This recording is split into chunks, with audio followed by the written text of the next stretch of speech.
Welcome. Tonight, our journey takes us back across an immense ocean of time, further than the dawn of humanity, further even than the age of the first familiar mammals. We travel to a lost world, a planet ruled not by fur or feather in the way we understand, but by scale, tooth, and claw.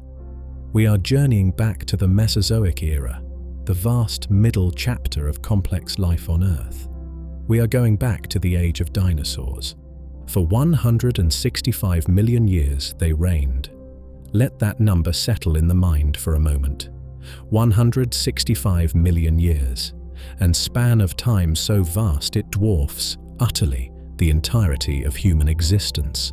An empire not of decades or centuries, but of epochs and eras stretching across three distinct geological periods: the Triassic, the Jurassic, and the Cretaceous. During this immense reign, the dinosaurs were not static, monstrous lizards. They were an astonishingly diverse, adaptable, and successful group of animals. They evolved into the largest creatures to ever walk the land, the colossal, long-necked sauropods, whose footsteps must have shaken the very ground. They produced fearsome predators like Allosaurus and the legendary Tyrannosaurus rex, embodying reptilian power pushed to its terrifying apex. They adorned themselves with bizarre crests, horns, frills, and armor plates like the Parasaurolophus, the Triceratops, and the Ankylosaurus. They experimented with feathers, giving rise to swift, agile hunters like the raptors, and ultimately bequeathing to the world the only lineage of dinosaurs that survives today: the birds. Tonight, we explore this epic saga. We will witness their humble beginnings in the recovering world after Earth's greatest mass extinction. We will walk beneath the shadow of the Jurassic giants, through forests of cycads and giant ferns. We will explore the vibrant, diverse, and perhaps even colourful world of the Cretaceous, when flowering plants were beginning their rise and dinosaur diversity reached its peak. And finally, we will stand as silent witnesses to their long goodbye, exploring the catastrophic events that brought their incredible 165 million year dynasty to a sudden, fiery end. This is not just a story of monsters, it is a story of survival on an epic scale, of adaptation to changing worlds, of life finding incredible solutions to the challenges of existence.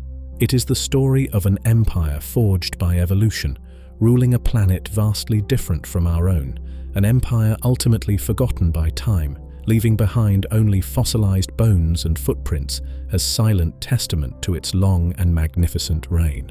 So, before you get comfortable, take a moment to like the video and subscribe, but only if you genuinely enjoy what I do here. And let me know in the comments where you're tuning in from and what time it is for you. Sharing this exploration of deep time, this quiet wonder, is always a pleasure. Now dim the lights. Perhaps turn on a fan for that soft background hum. Imagine it not as wind, but perhaps as the distant soft sound of immense footsteps echoing across the plains of a lost world. Let the present day fade. Let the weight of time settle gently. And let's ease into tonight's journey together. Let the sound of those ancient footsteps guide us back to the dawn of the age of dinosaurs. Before the first true dinosaur ever took a breath, before the Mesozoic era could truly begin its long reign, the Earth had passed through fire. Our journey into the age of dinosaurs must start not with giants, but with ghosts, with the profound silence left behind by the greatest catastrophe life has ever known. The Permian-Triassic extinction event, the Great Dying. Imagine the world, perhaps 252 million years ago. The vast supercontinent of Pangaea stands united, a single landmass stretching nearly from pole to pole. But this world is reeling. The Siberian Traps, that million-year-long volcanic eruption, has just unleashed its full fury upon the planet. The atmosphere has been poisoned with acid rain and choked with greenhouse gases. The oceans have become warm, acidic, and breathless. The result was a near-total collapse of the biosphere. As we explored in a previous journey, perhaps as much as 96% of all marine species and 70% of terrestrial vertebrate species vanished in a geological blink of an eye. The vibrant, complex ecosystems of the Permian period, the world ruled by the strange synapsids like the tusked dicynodonts and the saber-toothed gorgonopsians, the oceans filled with trilobites, ancient reefs, and countless shelled creatures were simply erased. The world that emerged into the earliest Triassic period was profoundly empty. It was a ghost world, haunted by the memory of what was lost. Imagine the landscapes, vast, eroded plains baking under a still oppressive greenhouse sun, perhaps shrouded in a hazy, dusty atmosphere. The great Glossopteris forests that once covered the southern continents are gone, replaced perhaps by hardy, opportunistic ferns, lycopods, and seed ferns, low-diversity disaster flora clinging precariously to the wounded land. River systems run sluggishly, perhaps choked with sediment stripped from the unstable soils, their waters perhaps still acidic or prone to toxic algal blooms. And the silence, the overwhelming silence, the complex chorus of the Permian fauna is gone. The bellowing herds, the calls of strange amphibians, the buzzing of giant insects, all silenced. What remains is the sound of the planet itself, the wind, perhaps, blowing dust across barren flats, the occasional trickle of poisoned water. Life itself had been pushed back, simplified. The intricate food webs had collapsed. The dominant terrestrial animal, as we saw, was the unlikely survivor, Lystrosaurus, that pig-sized, tusked dicynodont, whose fossils suddenly account for the vast majority of vertebrate remains found in the earliest Triassic rocks worldwide. Its sheer abundance is not a sign of health, but a symptom of profound ecological imbalance, a world where competitors and predators had largely vanished. This was the disaster world, the strange, low-energy, low-diversity interregnum that followed the Great Dying. Recovery was not swift. It took millions, perhaps even tens of millions of years for ecosystems to begin to rebuild complexity, for new lineages to evolve and fill the vast ecological vacuum left by the extinction. The shadow of the Great Dying lingered long over the early Triassic. It was into this challenging, empty, and profoundly altered world that the very first ancestors of the dinosaurs took their first tentative steps. They were not born into a stable, thriving ecosystem ready to be conquered. They were born into a world recovering from near-total annihilation. Their story begins not with dominance, but with survival, with finding a foothold in the ruins of the old world. The stage upon which the dinosaurs would eventually rise was set not by creation, but by destruction. Their empire would be built upon the ashes of the one that came before, its foundations laid in the deep, silent shadow of the greatest dying the Earth has ever known. The shadow of the Great Dying lingered long over the early Triassic world. The planet was empty, wounded, its ecosystems simplified almost back to a microbial baseline in many places. The once mighty Synapsid dynasty, which had ruled the Permian, was shattered, reduced to a few scattered survivors like the ubiquitous Lystrosaurus and the small, secretive cynodonts holding the seeds of our own mammalian future. The throne of terrestrial dominance lay vacant. Into this profound ecological vacuum, one group of survivors began to radiate, diversify, and ultimately seize control. These were the creatures that would define not just the Triassic, but the entire Mesozoic era to come. They were the archosauromorphs, the ruling lizard forms, and more specifically, the archosaurs themselves. This group belonged firmly within the sauropsid branch of the vertebrate tree, the lineage leading to reptiles and birds. They had existed during the Permian, but largely in the shadow of the dominant synapsids, represented perhaps by relatively small, lizard-like forms. However, they possessed a suite of characteristics that made them uniquely equipped to thrive in the harsh, recovering world of the Triassic. What were their advantages?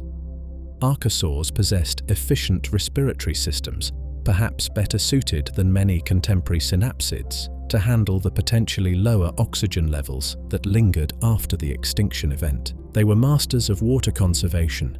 Their relatively impermeable, scaly skin and efficient kidneys perfectly adapted to the potentially arid conditions prevalent across large parts of Pangaea. And crucially, they carried within their genes a remarkable potential for evolutionary innovation, particularly in their posture, locomotion, and skull structure. As the earliest Triassic dawned, these archosaur survivors, perhaps initially small and unassuming, began to explore the vast array of empty ecological niches. Imagine them spreading out across the barren landscapes, diversifying rapidly in the absence of significant competition. It was a second chance for the reptile lineage, an opportunity to reclaim the dominance they had perhaps held even before the rise of the synapsids. From these early archosaur pioneers, two major evolutionary branches diverged, embarking on distinct yet equally successful paths that would shape the course of life for the next 200 million years. One branch was the Pseudosuchia, sometimes called the Crurotarsi, the crocodile line archosaurs. These were the creatures whose ancestry would eventually lead to modern crocodiles and alligators. But in the Triassic, they were far more diverse and dominant than their modern descendants. Forget the image of slow, semi-aquatic ambush predators. Many Triassic Pseudosuchians were fast, agile, fully terrestrial hunters. Creatures like Erythrosaucus and Sauropods became the first large apex predators of the new era, powerful quadrupedal carnivores perhaps preying on Lystrosaurus and other emerging herbivores. Others, like the heavily armored Pterosaurs, evolved into successful plant eaters, covered in bony plates like reptilian armadillos. Still others, the bizarre Rauisuchians like Postosuchus, were fearsome predators resembling crocodiles walking on upright, pillar-like legs, briefly rivaling the early dinosaurs for dominance. The Pseudosuchians were arguably the true rulers of the early and middle Triassic world, a spectacular but ultimately temporary flourishing of the crocodile lineage. But it was the other main branch of archosaurs, the Avemetatarsalia, the bird metatarsal line, that held the key to the longer-term future. This lineage was defined by adaptations for more efficient, upright locomotion. It included the pterosaurs, which would soon take to the skies, and crucially, it included the Dinosauromorpha, the group containing the dinosaurs and their closest relatives. These Avemetatarsalia represented a different evolutionary bet, a wager on speed, agility, and perhaps a higher metabolism. While their crocodile-line cousins often focused on armor and brute strength, this lineage was experimenting with lightness, bipedalism, and efficient movement. The stage was now set. The archosaurs, rising from the ashes of the world's greatest extinction, had successfully established themselves as the new dominant group of terrestrial vertebrates. They had diversified into two great lineages, each exploring different strategies for survival and dominance. One lineage, the Pseudosuchians, achieved spectacular but ultimately fleeting success. The other, the Avemetatarsalia, held within it the nascent potential for an even greater dynasty, the seeds of the creatures that would truly come to define the age, the dinosaurs themselves. The reptilian renaissance had begun. The archosaurs had risen, seizing the opportunity presented by the emptied Triassic world. They branched into two great lineages, the powerful, often armored Pseudosuchians, the crocodile line rulers who achieved early dominance, and the Avemetatarsalia, the bird-line archosaurs betting on agility and perhaps a different metabolic strategy. Within this latter group, nestled amongst the ancestors of pterosaurs, lay the dinosauromorphs, the creatures taking the very first crucial steps on the evolutionary road towards becoming dinosaurs. Imagine the world of the Middle Triassic, perhaps around 240 million years ago. Pangaea is still largely intact, the climate generally warm and dry, though perhaps beginning to stabilize after the post-extinction chaos. Ecosystems are slowly rebuilding complexity. The crocodile-line archosaurs are the dominant large animals, both predators and herbivores. Lystrosaurus still lingers perhaps, but its reign is fading. And moving through the undergrowth, likely overshadowed by their larger cousins, are the dinosauromorphs. These were not yet the giants we associate with the name dinosaur. They were generally small, lightly built creatures, perhaps only a meter or two long, the size of a small dog or a large lizard. Picture creatures like Lagerpeton, known from fossils in Argentina. It was slender, delicate, possibly insectivorous, with remarkably long legs relative to its body size. Or Marsuchus, another Argentinian find, also small and agile, possessing anatomical features in its hips and ankles that clearly foreshadow the dinosaurian condition. What set these dinosauromorphs apart? What were the key innovations emerging within this group? The crucial developments were happening in their posture and locomotion. While their crocodile-line cousins often retained a more sprawling or semi-erect stance, the dinosauromorphs were moving decisively towards a fully upright, parasagittal gait, holding their legs directly beneath their body, like pillars, rather than out to the sides. Think about the advantages of this posture. It supports the body weight more efficiently, requiring less muscular effort simply to stand. More importantly, it allows for a more efficient, pendulum-like swing of the legs during locomotion, enabling greater stamina and potentially higher speeds.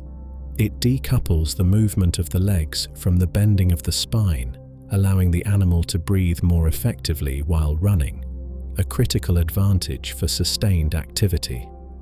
The anatomy reflects this shift.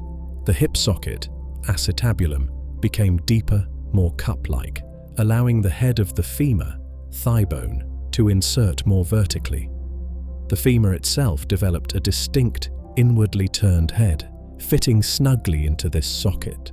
And crucially, the ankle joint became simplified, evolving into a hinge-like structure, the advanced mesotarsal ankle, that restricted movement primarily to a fore and aft plane, providing stability and efficient power transfer during running, while sacrificing sideways flexibility. These might sound like subtle anatomical details, but they represent a fundamental redesign of the vertebrate chassis. They were adaptations for efficient, sustained locomotion on land, particularly bipedal locomotion. Many of these early dinosauromorphs, like Lagerpeton and Marsuchus, were likely facultative bipeds, capable of running swiftly on their long hind legs, perhaps using their smaller forelimbs for grasping or balance, reverting to forelegs for slower movement. Imagine these small, swift creatures darting through the Triassic undergrowth. They are perhaps chasing insects or fleeing from the larger pseudosuchian predators that shared their world. Their movements are quick, agile, bird-like in their efficiency, a stark contrast to the more lumbering gait of many of their contemporaries. They represent a new kind of terrestrial athlete, built for speed and endurance. Why did this particular set of adaptations arise? Perhaps it was driven by the pressures of living in a world dominated by larger predators, where speed and agility were essential for escape. Perhaps it allowed them to exploit niches unavailable to slower creatures, like chasing fast-moving insect prey. Or perhaps it was linked to the evolution of a higher metabolic rate, the beginnings of warm-bloodedness, requiring a more efficient posture and respiratory system to sustain increased activity levels. These early dinosauromorphs were not yet dinosaurs in the strict formal definition.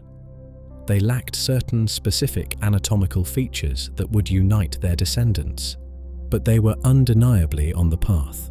They were the crucial intermediate steps, the evolutionary experiments testing the advantages of upright posture and efficient locomotion. They were the immediate ancestors, the direct precursors, from which the first true dinosaurs would shortly emerge. They represent the quiet, often overlooked but absolutely essential foundation upon which the entire 165 million year reign of the dinosaurs would be built. The story of the giants begins here, not with a roar, but with the quick, light footsteps of these small, agile pioneers learning to run efficiently across the recovering landscapes of the Middle Triassic world. The path was laid. The small, agile dinosauromorphs, with their increasingly upright stance and efficient locomotion, represented a successful evolutionary trajectory in the recovering world of the Middle Triassic. They possessed the anatomical blueprint, the potential energy for something new, and then, sometime around 233 to 231 million years ago, during the Carnian stage of the late Triassic period, the final evolutionary step was taken. The first true dinosaurs appeared. Our earliest clear glimpses of these pioneers come from fossil beds in South America, particularly the Isquigualasto Formation in Argentina. Here, alongside diverse pseudosuchians and cynodonts, we find the remains of creatures like Eoraptor and Herrerasaurus. Consider Eoraptor. It was small, perhaps only a meter long, lightly built and distinctly bipedal. Its hands possessed 5 fingers, though the outer 2 were significantly reduced. Its teeth were varied, suggesting perhaps an omnivorous diet. Small pointed teeth for grasping prey, slightly broader teeth perhaps suitable for processing plants. It was a swift, adaptable little creature, embodying many of the traits inherited from its dinosauromorph ancestors. Herrerasaurus, found in the same formations, was considerably larger and more formidable, perhaps reaching 3 to 6 meters in length. It too was primarily bipedal, though powerfully built, with strong hind limbs and grasping hands bearing sharp claws. Its skull was relatively large, equipped with long, sharp, serrated teeth, clearly indicating a predatory lifestyle. It was likely one of the apex carnivores of its specific time and place, perhaps hunting other early dinosaurs, rhynchosaurs, or smaller synapsids. What makes these creatures, and others appearing around the same time like Styracosaurus from Brazil, definitively dinosaurs, separating them from their dinosauromorph precursors? The distinction lies in a suite of subtle but crucial anatomical features, primarily related to the hip structure, that solidified the upright posture and efficient locomotion. The key feature is the hip socket, the acetabulum. In true dinosaurs, this socket is fully open, a hole passing completely through the pelvis where the 3 hip bones, ilium, ischium, and pubis, meet. This open socket, combined with the inwardly turned head of the femur, thigh bone, created an incredibly strong, stable, pillar-erect stance, locking the leg directly beneath the body and allowing for highly efficient fore and aft movement with minimal sideways rotation. This unique hip structure is the defining characteristic, the anatomical signature, shared by all dinosaurs, from the earliest pioneers to the largest giants and even modern birds. Other subtle features, like specific modifications to the ankle bones further enhancing stability and power transfer, also mark this transition. These might seem like minor details, but they represent the final refinement of the anatomical innovations begun in the dinosauromorphs. They created a body plan optimized for sustained, efficient terrestrial locomotion, perhaps coupled with a higher metabolic rate than many of their contemporaries. Yet, despite these advantages, the first dinosaurs were not immediately dominant. They did not simply burst onto the scene and sweep aside all competition. The late Triassic world was still very much the age of the crocodile line archosaurs. Giant Rauisuchians like Postosuchus were likely the top predators across much of Pangaea. Armored etosaurs and strange beaked rhynchosaurs were among the most abundant large herbivores. The early dinosaurs were just one group among many, relatively rare components of the overall fauna, perhaps confined initially to specific regions like South America, or occupying smaller ecological niches. Eoraptor was a small omnivore. Herrerasaurus, though large for an early dinosaur, was likely overshadowed by the truly colossal pseudosuchians. Early herbivorous dinosaurs, like the first sauropodomorphs, ancestors of the long-necked giants, were beginning to appear, but were not yet challenging the established plant-eaters for dominance. The Triassic period was a time of intense evolutionary competition, a complex ecological stage shared by diverse lineages. The dwindling synapsids, the flourishing pseudosuchians, and these newly emerged agile dinosaurs. The dinosaurs possessed a winning blueprint: efficient locomotion, perhaps higher metabolisms, adaptability. But they needed an opportunity, a moment when the playing field would be cleared, allowing their inherent advantages to truly shine. That opportunity was coming. Another global crisis, another wave of extinction, loomed at the end of the Triassic period. This event, while far less devastating than the Great Dying, would selectively target many of the dominant archosaur groups that had ruled the Triassic, particularly the large pseudosuchian predators and herbivores. The stage was about to be cleared, almost as if by design, creating the ecological vacuum that the dinosaurs, waiting patiently in the wings, were perfectly poised to fill. Their time was near. The first true dinosaurs had arrived. Creatures like Eoraptor and Herrerasaurus, with their efficient upright stance and agile movement, represented a new evolutionary direction, a new way of being a terrestrial vertebrate. But their emergence in the late Triassic period, roughly 230 million years ago, did not immediately usher in the age of dinosaurs. Far from it. The world they stepped into was already crowded, vibrant, and dominated by a diverse array of other powerful and successful creatures. The dinosaurs were, for a long time, relatively minor players in a complex ecological game, facing formidable competition on all sides. Let us paint a picture of this late Triassic world, particularly across the still largely unified supercontinent of Pangaea. The climate was generally warm, perhaps trending towards increasing aridity in many regions. Ecosystems, having had tens of millions of years to recover from the Permian apocalypse, were becoming increasingly complex, with diverse plant communities supporting elaborate food webs. And ruling over these landscapes were the established masters, the non-dinosaurian archosaurs, particularly the pseudosuchians, alongside holdovers from earlier times, and the ever-persistent synapsids. Consider the top predators. While Herrerasaurus was a significant carnivore, it was likely dwarfed by the true apex predators of the late Triassic, the giant Rauisuchians. Creatures like Postosuchus from North America or Saurosuchus from South America were immense, heavily built quadrupedal hunters, perhaps reaching lengths of 6 meters or more. Resembling crocodiles walking on upright, pillar-like legs with massive skulls and powerful jaws, they likely occupied the ecological role later filled by large theropod dinosaurs like Allosaurus or Tyrannosaurus. An early dinosaur encountering one of these behemoths would likely have been prey, not a competitor. The role of large herbivores was also firmly held by non-dinosaurian groups.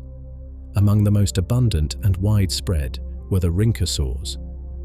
These strange, stout-bodied reptiles possessed bizarre beak-like jaws and complex batteries of teeth adapted for shearing tough vegetation, perhaps specializing on plants like the now common seed ferns. They roamed Pangaea in vast numbers, forming a major part of the herbivore biomass. Alongside them were the Pterosaurs. These pseudosuchians had adopted a plant-based diet and evolved extensive body armor, resembling giant reptilian armadillos covered in bony plates and spikes. Creatures like Desmatosuchus, with its impressive shoulder spikes, were walking fortresses, well defended against predators and likely successful browsers or grubbers. Even the synapsids, though greatly diminished from their Permian glory, still played significant roles. Large dicynodonts, like the hippo-sized placerias, persisted in some regions, continuing their ancient lineage of tusked, beaked herbivores, and the cynodonts, our own closer relatives, were diversifying in the smaller niches, including some surprisingly large herbivorous forms and perhaps dog-sized carnivores. And we mustn't forget the amphibians. While the age of giant amphibians was waning, large temnospondyls, some resembling enormous, flat-headed crocodiles like Mastodonsaurus, still haunted the rivers and lakes of Pangaea, likely posing a threat to any dinosaurs venturing too close to the water's edge. Into this established competitive world, the early dinosaurs were carving out their niches. Their advantages, efficient bipedal locomotion, perhaps faster growth rates or higher metabolisms, likely allowed them to succeed in specific roles. Perhaps they specialized as small, agile predators of insects and lizards, outcompeting other small reptiles. Perhaps their speed gave them an edge in escaping the larger predators. Early herbivorous dinosaurs, the prosauropods, were beginning to experiment with larger body sizes, perhaps finding ways to process vegetation differently from the rhynchosaurs or pterosaurs, but they were not yet the dominant plant eaters. The late Triassic was, therefore, a time of ecological overlap and intense competition. It was a dynamic, transitional period where the old guard, the diverse pseudosuchians and surviving synapsids, still largely held sway, while the newcomers, the dinosaurs, were testing their evolutionary innovations, gradually gaining ground, but still waiting for their opportunity. They were successful, yes, diversifying into the three main lineages that would define their later reign. But they were not yet the rulers. Their ultimate triumph required one final decisive event.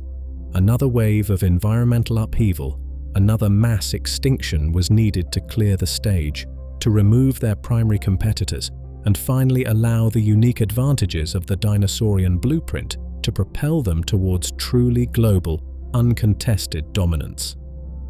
That moment was fast approaching, marked by the boundary between the Triassic and the Jurassic periods. The late Triassic world pulsed with a diverse and competitive reptilian life. The newly evolved dinosaurs, agile and adaptable, were gaining ground, diversifying into their major lineages.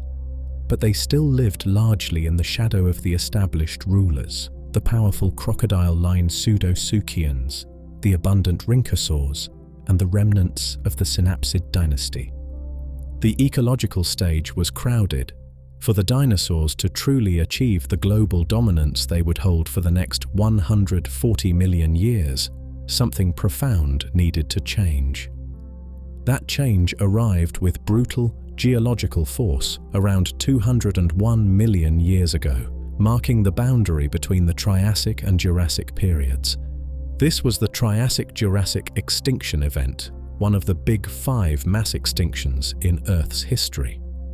While nowhere near the almost total annihilation of the Permian-Triassic Great Dying, it was nonetheless a catastrophic global crisis that dramatically reshaped the biosphere, selectively removing many of the key players who had previously kept the dinosaurs in check. What triggered this event?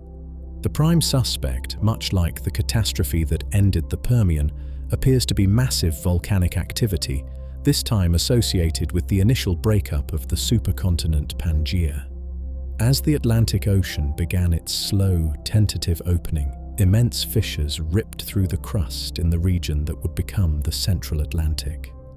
This led to the eruption of the Central Atlantic Magmatic Province, or CAMP, another colossal outpouring of flood basalts, perhaps even larger in volume than the Siberian traps, though possibly erupted over a shorter, more intense time frame.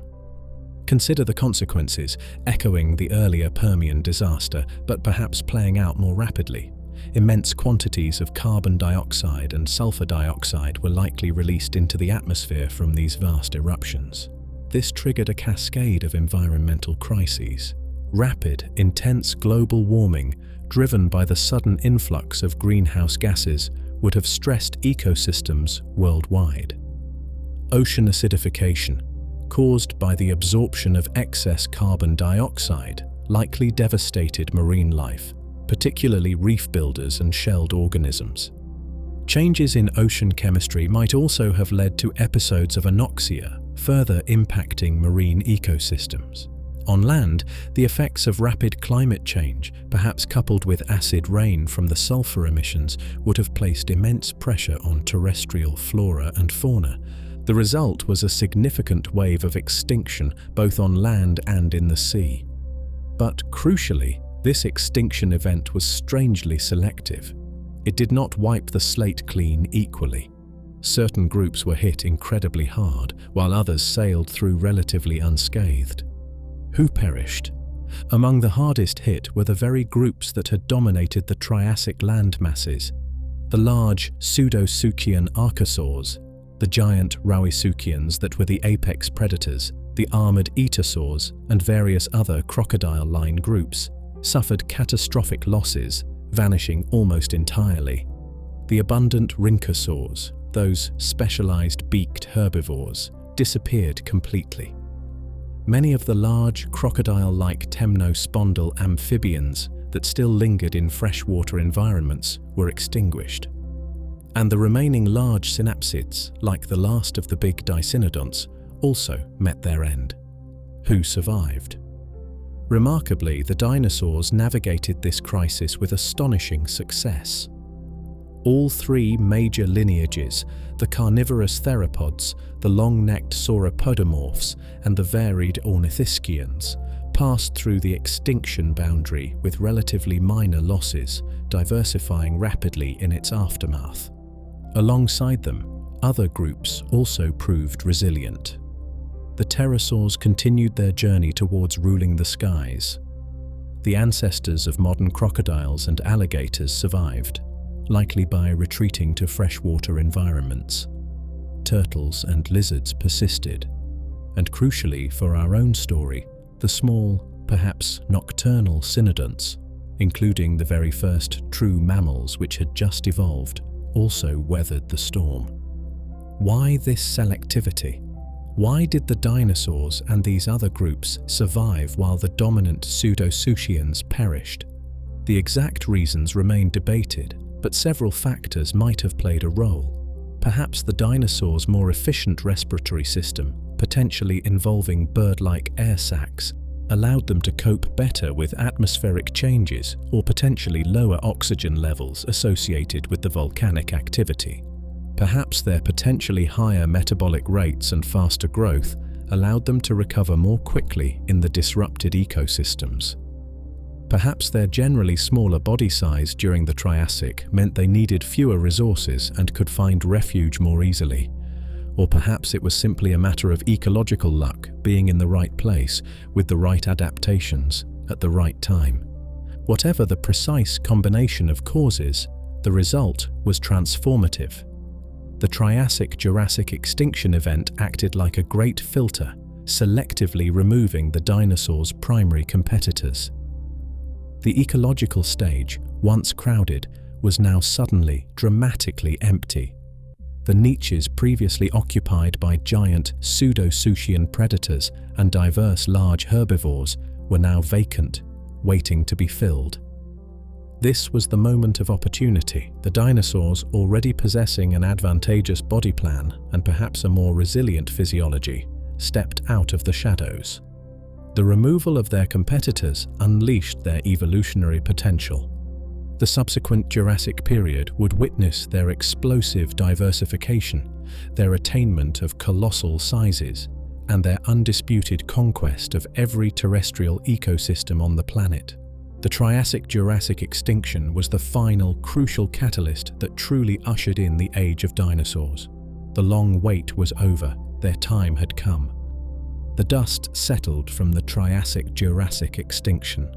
The great filter had passed, sweeping away many of the old rulers of the land. The Pseudosuchian archosaurs were largely gone. The rhynchosaurs and large dicynodonts vanished. The stage, ecologically speaking, was dramatically cleared, and stepping into the spotlight were the dinosaurs. The Jurassic period, beginning around 201 million years ago, marks the true beginning of the age of dinosaurs in its grandest sense. This was the time when they radiated explosively, diversified into myriad forms, achieved colossal sizes, and established their dominance over virtually every terrestrial ecosystem on Earth, a dominance they would maintain for the next 140 million years.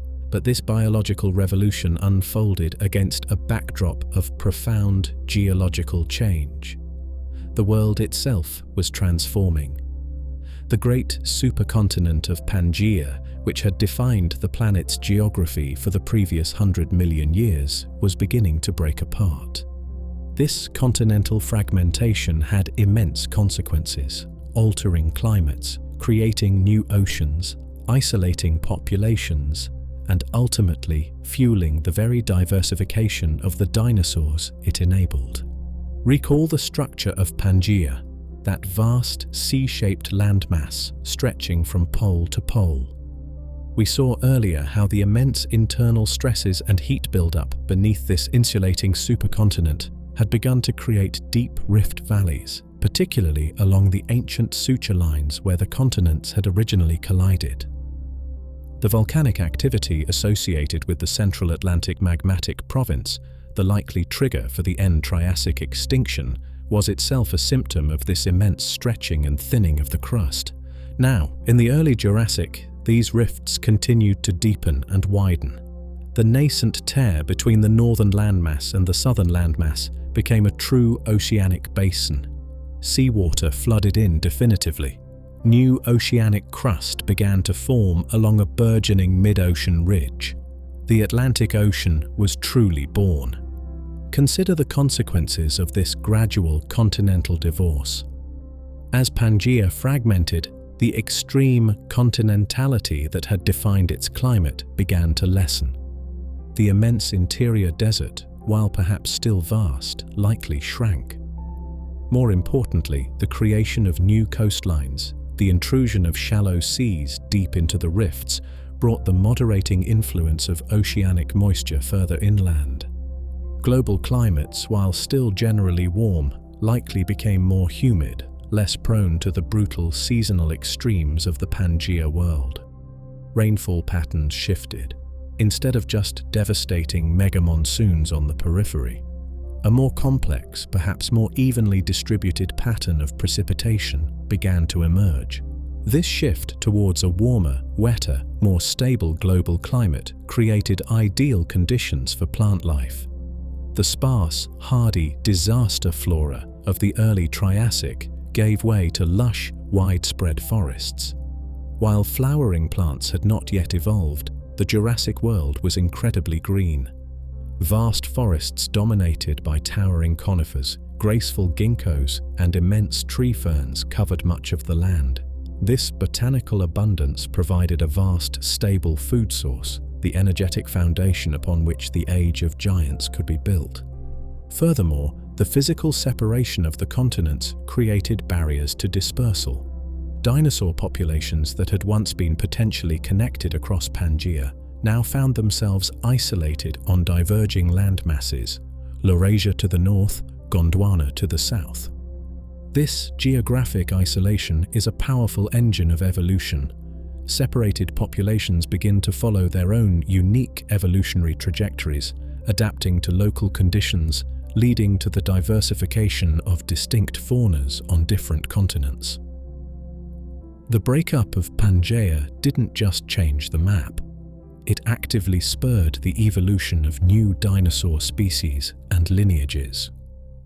The Jurassic world was, therefore, a world in profound transition.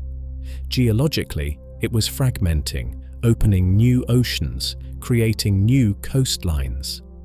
Climatically, it was becoming warmer, wetter, greener, and biologically, fueled by these environmental changes and liberated by the end Triassic extinction, the dinosaurs were embarking on their spectacular rise to undisputed global dominance, diversifying into forms both gigantic and bizarre, perfectly adapted to this lush, changing Jurassic Earth.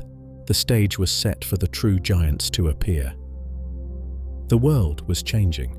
Pangaea was fracturing, the climate grew warmer and wetter, and vast, lush forests of conifers, cycads, and ferns spread across the separating continents. The ecological vacuum left by the end Triassic extinction provided the opportunity, and this new, abundant green world provided the fuel for the dinosaurs to achieve something unprecedented in the history of terrestrial life. True, unimaginable gigantism. Stepping onto this Jurassic stage were the creatures that, perhaps more than any other, define the age of dinosaurs in our popular imagination: the sauropods. These were the long-necked, long-tailed quadrupedal herbivores, the largest land animals ever to exist. Their ancestors, the prosauropods of the late Triassic, had already experimented with larger body sizes and quadrupedal stances, but it was here, in the early and middle Jurassic, that their descendants truly exploded in scale, embarking on an evolutionary journey towards becoming living mountains. Consider the earliest true sauropods, creatures perhaps like Vulcanodon or Baroposaurus. They were already substantial animals, perhaps 10 to 15 meters long, significantly larger than most creatures that had come before. But they were merely the foothills before the towering peaks that would soon follow.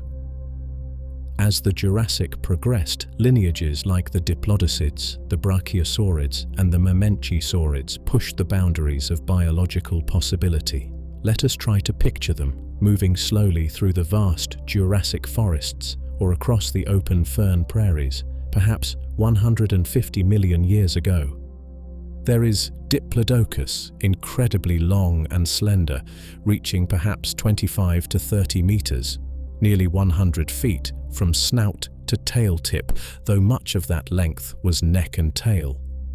Its body was surprisingly lightweight for its size, its vertebrae filled with air sacs like those of modern birds, a crucial adaptation for reducing weight. Its long, whip-like tail might have been used for defense, communication, or simply as a counterbalance to its equally immense neck. Then there is Brachiosaurus, built on a different plan entirely. Shorter in overall length perhaps than Diplodocus, but far more massive, with immensely thick pillar-like legs supporting a colossal barrel-shaped body. Its front legs were significantly longer than its hind legs, giving it a distinct giraffe-like sloping posture.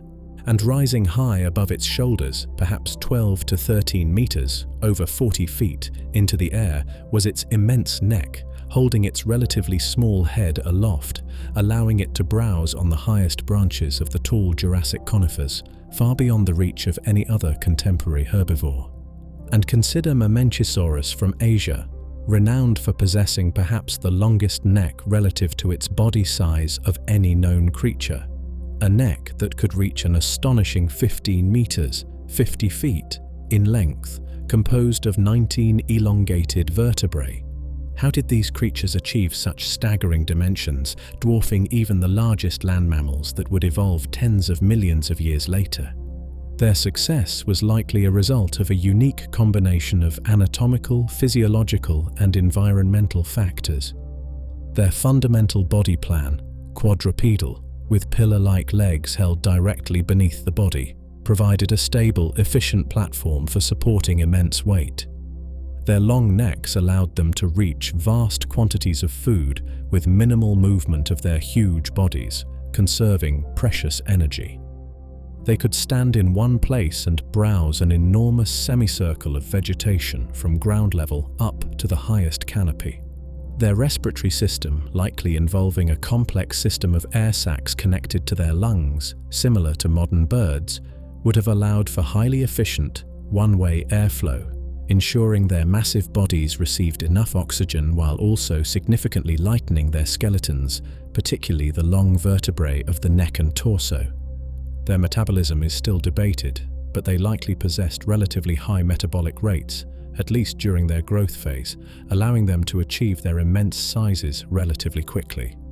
Their sheer bulk, once attained, would have helped them maintain a stable body temperature, less susceptible to external fluctuations than smaller creatures. And their simple teeth, often peg-like or spoon-shaped, suggest they did not waste precious time or energy chewing their food extensively in their mouths. Instead, they likely stripped vast quantities of vegetation, swallowing it whole, relying on immense digestive tracts, perhaps containing grinding stones and vast colonies of fermenting microbes, to break down the tough plant matter internally like gigantic walking compost heaps.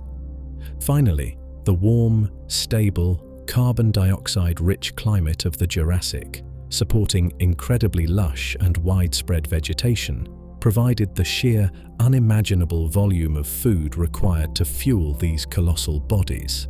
They lived in a world of plenty, perfectly adapted to harvest its green bounty on an industrial scale. The rise of the sauropods was a defining moment of the Jurassic.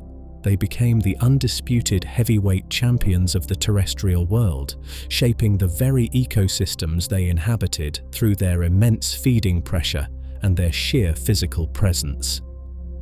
To contemplate their scale is to stand in awe of the sheer, almost limitless potential of vertebrate evolution under the right conditions. They were the walking mountains, the gentle giants whose slow, ponderous footsteps marked the true arrival of the age of dinosaurian dominance. The sauropods reigned supreme, their colossal bodies dominating the Jurassic landscapes. But it is their necks, those astonishingly elongated structures that reached improbable heights and lengths, that perhaps most capture our imagination and pose the greatest biological puzzles. How did such structures evolve? How did they function? And what advantages did they confer that drove these creatures to push the boundaries of neck length to such extremes? Consider the sheer scale again. Diplodocus's neck, while relatively slender, stretched perhaps 6 meters or more ahead of its body. Brachiosaurus's neck rose vertically, lifting its head 12 meters into the air.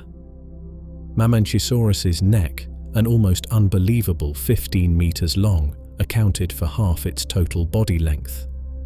These were not just slightly elongated necks, they were anatomical marvels, biological suspension bridges built of bone, muscle and ligament, seemingly defying gravity.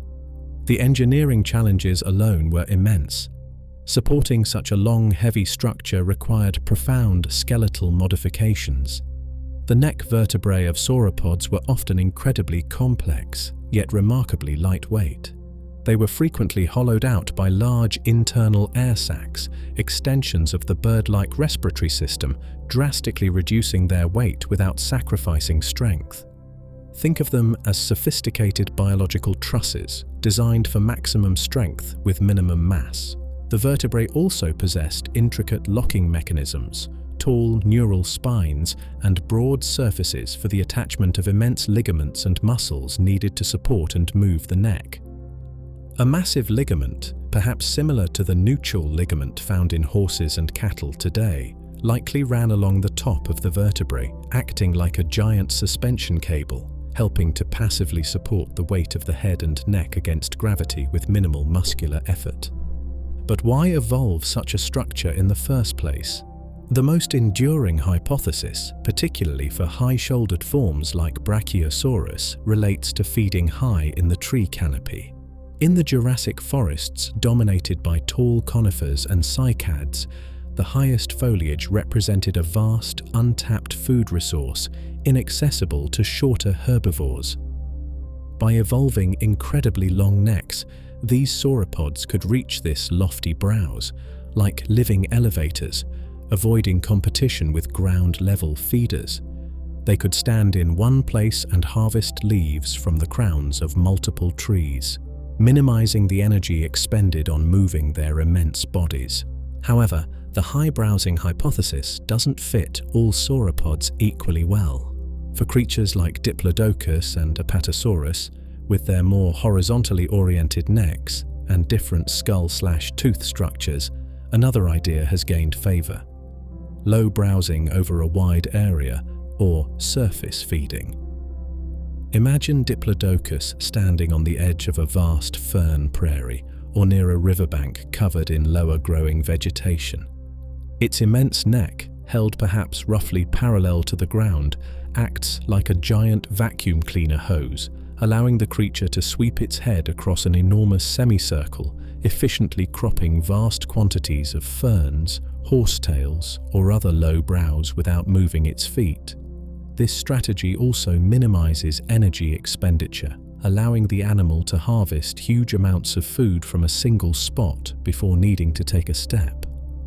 Perhaps different sauropod lineages employed different strategies, partitioning the available resources, some reaching high, others sweeping low, allowing multiple types of giants to coexist in the same ecosystems. But the long neck raises other questions. How did they breathe?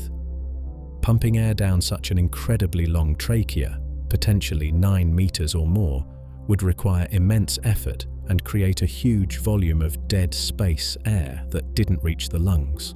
Again, the bird-like respiratory system, with its efficient one-way flow and extensive air sacs penetrating the bones, was likely the key, ensuring a constant supply of fresh air reached the lungs despite the long plumbing. And what about blood pressure? Pumping blood all the way up a 12-meter neck to supply the brain of Brachiosaurus would require a circulatory system of truly staggering power, potentially involving an immense heart and incredibly high blood pressure, posing its own set of physiological challenges. Or perhaps they possessed specialized valves or circulatory mechanisms, like those found in modern giraffes, to manage this pressure. The sauropod neck remains a subject of active research and fascination. It represents an evolutionary puzzle solved with remarkable biological engineering. It was a key adaptation that allowed these creatures to achieve their colossal sizes and dominate the herbivorous niches for over 100 million years.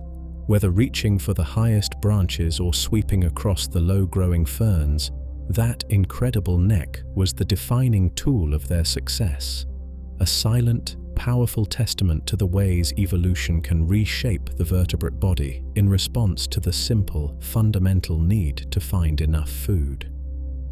A living tower or a living crane, browsing the silent green world of the Jurassic. The giants walked the earth.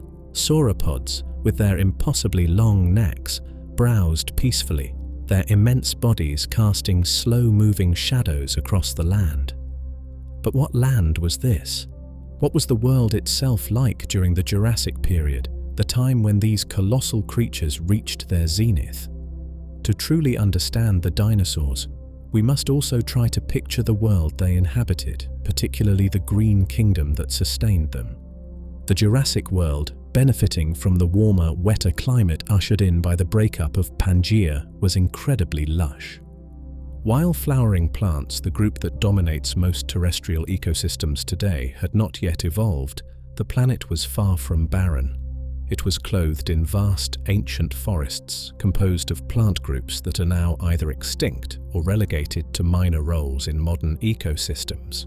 Walking through a Jurassic forest would feel both familiar in its greenness, yet profoundly alien in its specific forms and textures. Imagine yourself standing beneath the canopy of such a forest, perhaps somewhere in the Morrison Formation of North America, 150 million years ago. The air is warm, humid, perhaps smelling faintly resinous or earthy. The dominant trees towering above you are likely conifers, relatives of modern pines, araucarias, redwoods and cypresses. But these are ancient lineages, perhaps with tougher, more scale-like needles or different cone structures than those we know. They form vast, evergreen forests, creating a high, dappled canopy. Beneath these giants, the understory is thick with other strange and wonderful plants. Cycads are everywhere. These plants, often resembling squat palm trees or giant pineapples with tough, leathery, pinnate leaves emerging from a central trunk, were incredibly diverse and abundant during the Jurassic. They formed a major component of the low to mid-level browse, their leaves perhaps a primary food source for many herbivorous dinosaurs, despite being potentially toxic to modern mammals without specialized digestion. Imagine thickets of these robust, almost primitive-looking plants carpeting the forest floor or open clearings. Ginkgos, too, graced these ancient landscapes. While today represented by only a single living species, the ginkgo lineage was far more diverse in the Mesozoic. Picture graceful trees with distinctive fan-shaped leaves, perhaps turning golden in seasonal cycles even in that generally warm world, adding splashes of color to the otherwise evergreen forests. And then there were the ferns. Ferns, which had dominated the understories since the Carboniferous, were still incredibly abundant, but the Jurassic saw the rise of tree ferns, plants that achieved tree-like heights, their delicate, complex fronds unfurling high above the ground on fibrous trunks, creating another layer within the forest structure. Imagine walking beneath these giant, feathery umbrellas, the sunlight filtering down in complex patterns through multiple layers of foliage. Horsetails, descendants of the giant calamites of the coal swamps but now perhaps more modestly sized, likely formed dense thickets in damp areas, along riverbanks or around lakes, their segmented brush-like stems adding another texture to the landscape. This Jurassic flora was fundamentally different from the flowering plant world we know. There were no grasses carpeting the plains. Grasses wouldn't evolve for tens of millions of years. There were no colorful flowers attracting bees and butterflies. Pollination was likely managed by wind or perhaps by primitive insects like beetles visiting cones or spore-bearing structures. Fruit, in the way we understand it, did not exist. Seeds were born naked on cones or dispersed through spores. It was a world painted primarily in shades of green and brown, perhaps less seasonally vibrant than our own, but incredibly productive. The sheer biomass of these tough, evergreen forests was immense. This botanical abundance was the fundamental requirement, the energetic foundation that allowed the colossal sauropods to evolve and thrive. They needed to consume vast quantities of this vegetation daily, simply to fuel their immense bodies. Imagine a brachiosaurus reaching its long neck high into the canopy of ancient Araucaria trees, stripping off tough needles. Picture a diplodocus sweeping its head low across a vast clearing, consuming masses of ferns and horsetails. See a smaller herbivorous dinosaur, perhaps an early ornithopod, carefully selecting cycad leaves. This green, non-flowering world was the larder that fed the age of giants. It was a landscape both ancient and alien, a silent, photosynthesizing kingdom that sustained the largest creatures ever to walk the earth, providing the endless backdrop against which their long, slow, and ultimately successful reign unfolded. Amidst the lush Jurassic forests of conifers, cycads, and ferns, browsed not only the colossal, long-necked sauropods, but also a group of dinosaurs instantly recognizable for their bizarre, almost decorative defensive armor, the stegosaurs. These were medium to large-sized herbivores that shared the Jurassic world with the giants, and they adopted a completely different strategy for survival, relying not on sheer size, but on bony plates and formidable weaponry. Let us picture the most famous member of this group, Stegosaurus itself, moving perhaps slowly through a clearing in the late Jurassic landscape of North America, around 150 million years ago. It is a substantial animal, perhaps 9 meters, 30 feet, long and weighing several tons, with a robust, barrel-shaped body built low to the ground. Its posture is distinctive. Its hind legs are significantly longer and straighter than its front legs, forcing its heavily built body into an arched profile, with its small head held low, close to the ground, and its tail held high.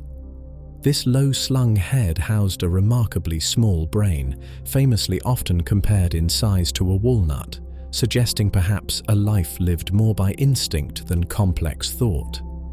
Its teeth were small, simple, leaf-shaped structures, suitable only for cropping soft vegetation. Stegosaurus was likely a selective low browser, perhaps feeding on ferns, cycads, or fallen conifer needles close to the ground. But it is the structures on its body that command our attention, the features that make Stegosaurus so unforgettable.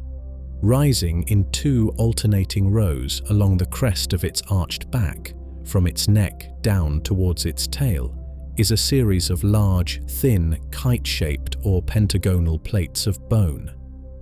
These plates were not directly attached to the skeleton, but embedded within the thick skin, held upright perhaps by tough ligaments. They were not solid armor plating, but were relatively thin and filled with internal channels, suggesting a rich blood supply. And at the end of its muscular, high-held tail, extending horizontally outwards, are typically 4 long, sharp, bony spikes, sometimes reaching nearly a meter in length. This formidable tail weaponry has acquired a modern nickname, the Thagomizer, humorously coined in a Far Side cartoon but now widely adopted by paleontologists. What were the functions of these extraordinary structures? The Thagomizer seems clearly defensive. Imagine Stegosaurus threatened by a large predator like Allosaurus. Unable to outrun its attacker, it perhaps turned its flank, presenting a wall of bony plates while swinging its powerful, spike-tipped tail low and hard, capable of inflicting deep, potentially fatal wounds. Fossil evidence, including an Allosaurus tail vertebra with a puncture wound perfectly matching a Stegosaurus tail spike, provides compelling, direct proof of this weapon being used effectively in combat. But the purpose of the large, thin dorsal plates remains more mysterious and debated. Were they primarily for defense? While visually intimidating, their thin structure and placement high on the back suggest they would offer limited protection against a determined predator attacking the flanks or legs. Perhaps they served mainly to make the animal look larger and more formidable, a form of visual deterrence. Another prominent hypothesis focuses on thermoregulation. Those internal blood channels suggest the plates could have acted like giant radiators or solar panels, similar perhaps to the sails of Dimetrodon or Edaphosaurus. By pumping blood through the plates and orienting them towards or away from the sun or wind, Stegosaurus might have been able to help regulate its body temperature, absorbing heat in the cool mornings or shedding excess heat during the warmer parts of the day. This would be particularly important for a large-bodied animal with a relatively low-energy diet. Or perhaps, like so many bizarre structures in the animal kingdom, the plates were primarily for display. Maybe they were brightly colored, used for species recognition, allowing different types of stegosaurs to identify each other, or used in courtship rituals, with individuals possessing larger or more vibrant plates being more attractive to mates. The alternating arrangement and varied shapes of the plates certainly lend themselves to a visual signaling function. The truth likely involves a combination of these functions, perhaps primarily display, with secondary benefits for thermoregulation and some limited defensive value. Stegosaurus and its relatives like Kentrosaurus from Africa, which had smaller plates but large shoulder spikes, or Huayangosaurus from China, represent a unique and successful lineage of herbivorous dinosaurs that thrived during the Jurassic period across Pangaea and the separating continents. They showcase a different evolutionary pathway, relying on passive defense, specialized low browsing, and perhaps complex visual signaling, carving out their own niche alongside the colossal sauropods. To contemplate Stegosaurus is to marvel at the sheer decorative, almost whimsical, creativity of dinosaur evolution. It is to picture this slow-moving, low-browsing giant, its back adorned with those improbable bony kites, its tail held ready like a medieval mace, peacefully navigating the fern-filled clearings of a world ruled by giants. A living sculpture, both beautiful and dangerous, from the heart of the Jurassic. The Jurassic world was a green kingdom, supporting colossal sauropods reaching for the highest branches and armored stegosaurs browsing low among the ferns. But no ecosystem is complete without its predators, the creatures that keep the herbivore populations in check and drive the evolutionary arms race of defense and attack. And the lush landscapes of the Jurassic were haunted by some of the most formidable carnivorous dinosaurs the planet had yet seen. Ruling over this realm, particularly in the vast Morrison Formation ecosystem of late Jurassic North America, was the quintessential large predator of its time, Allosaurus. Imagine yourself hidden, watching a clearing near a river bend, perhaps 150 million years ago. A herd of young sauropods, maybe Camarasaurus, moves nervously through the cycads. A family of Stegosaurus crops ferns nearby. There is a tension in the air, a watchfulness. Then, emerging silently from the tree line, comes the hunter, Allosaurus fragilis. Picture a large theropod dinosaur, perhaps 9 to 12 meters, 30 to 40 feet, long, standing tall on powerful hind legs, its body held horizontally, balanced by a long, heavy tail. Its arms, though much larger and more robust than the famously tiny arms of Tyrannosaurus rex, are still relatively small compared to its overall size, equipped with 3 large, sharply curved claws, likely used for grappling prey. Its head is large, but surprisingly lightweight for its size, constructed with numerous openings between the bones, reducing weight while maintaining strength. Above its eyes, it bears a pair of small, roughened horns or crests, perhaps used for display or species recognition.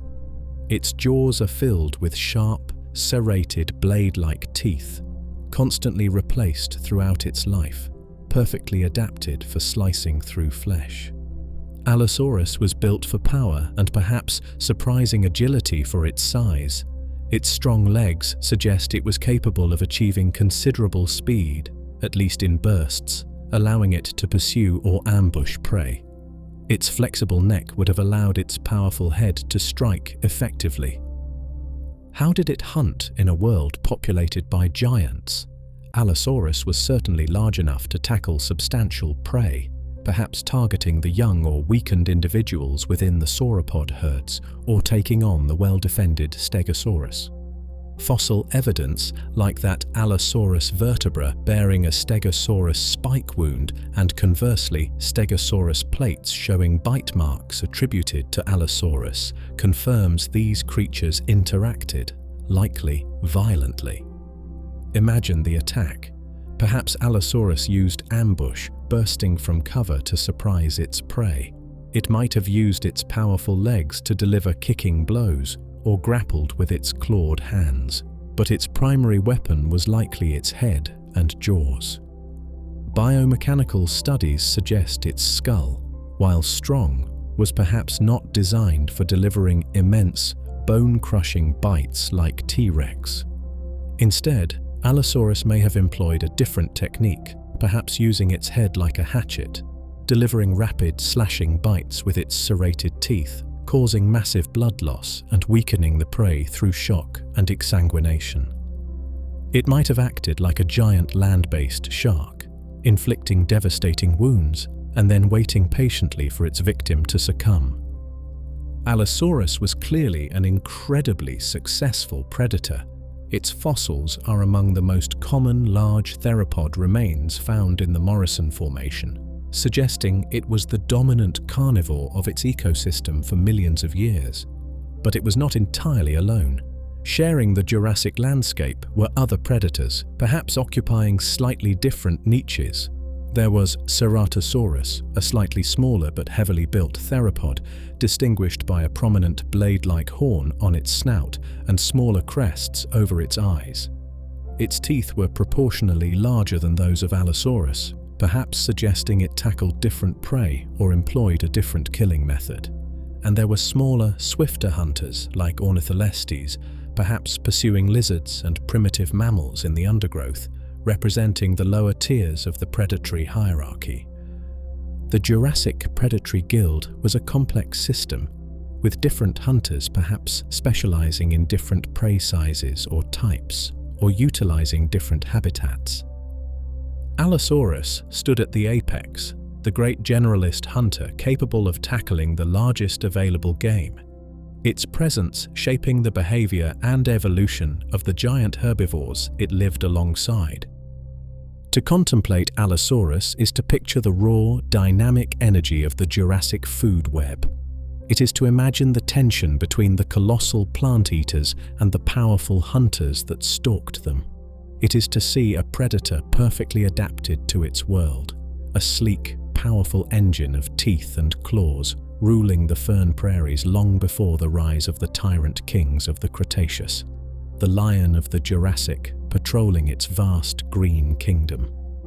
While the dinosaurs, the colossal sauropods, the armored stegosaurs and the formidable allosaurs commanded the Jurassic landmasses, playing out their evolutionary dramas beneath the conifers and cycads, we must remember that life during this vibrant period was not confined solely to the terrestrial realm.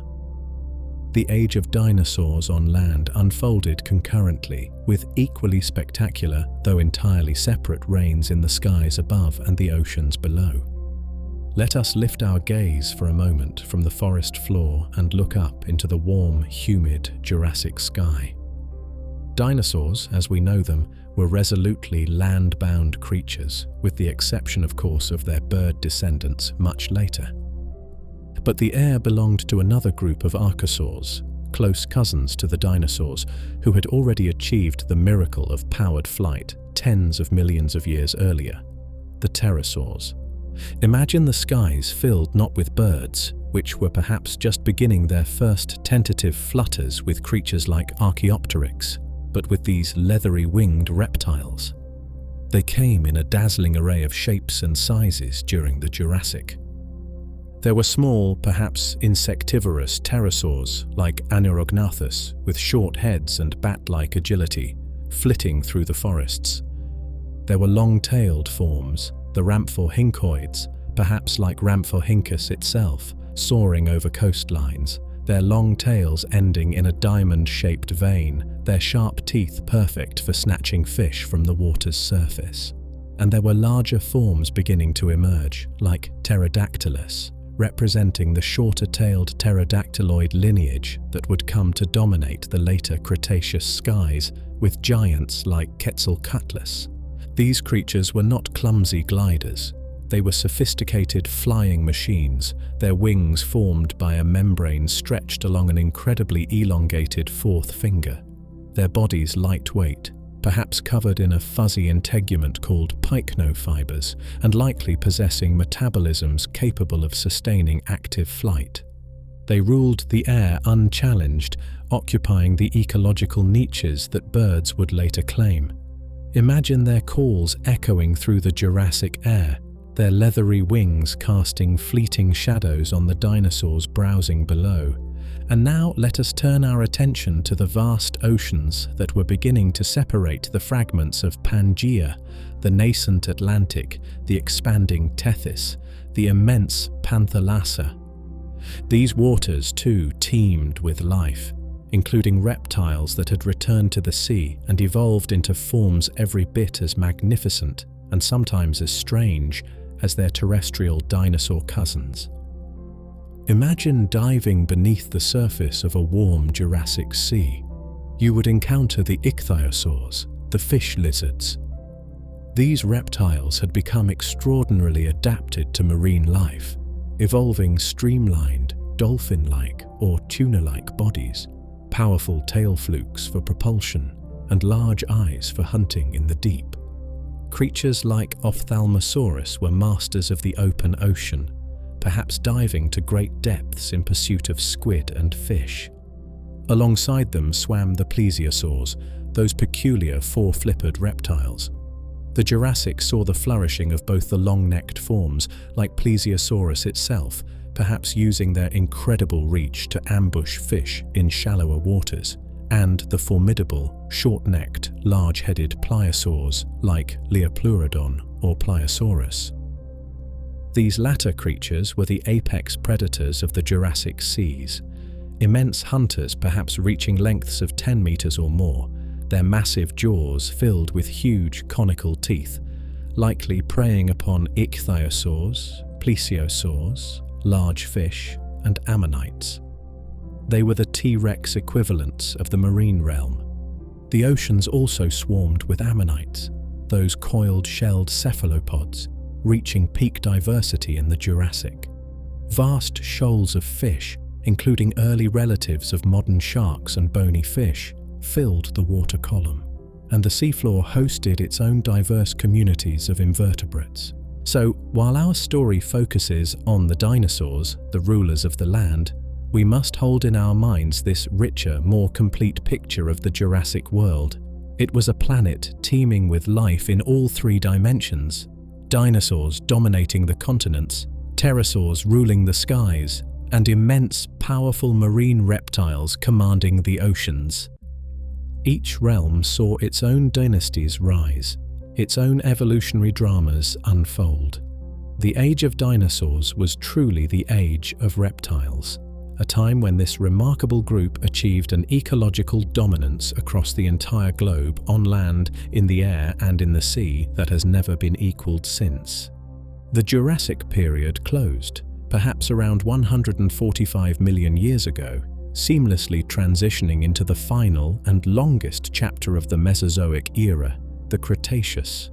This vast span of time, lasting nearly 80 million years, witnessed the peak of dinosaur diversity, the final stages of Pangaea's dramatic breakup, and perhaps most consequentially for the future of the planet, a quiet, insidious, yet ultimately revolutionary transformation in the world of plants. A new kind of green began to spread across the globe, bringing with it colors, scents, and ecological relationships the world had never known before. This was the dawn of the angiosperms, the flowering plants.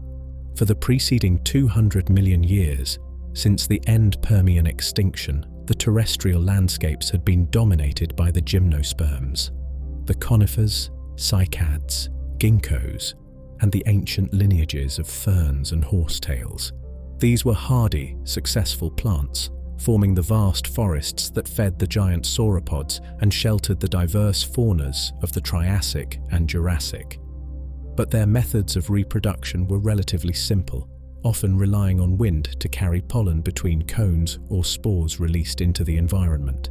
Sometime, perhaps in the early Cretaceous, or maybe even lurking in the shadows of the late Jurassic, a new evolutionary innovation appeared, likely within a group of gymnosperm ancestors. This innovation was the flower. Imagine the earliest flowers. They were likely not the large, showy blossoms we admire today. Perhaps they were small, inconspicuous structures, simple whorls of modified leaves surrounding the plant's reproductive organs. But they represented a radical new strategy. Instead of relying solely on the indiscriminate wind to carry pollen, these early angiosperms began to enlist the help of animals, primarily insects like beetles that were already visiting cones, perhaps to feed on pollen or secretions. The flower evolved as an advertisement, a lure. Perhaps offering a small reward of nectar or excess pollen, it attracted these insect visitors.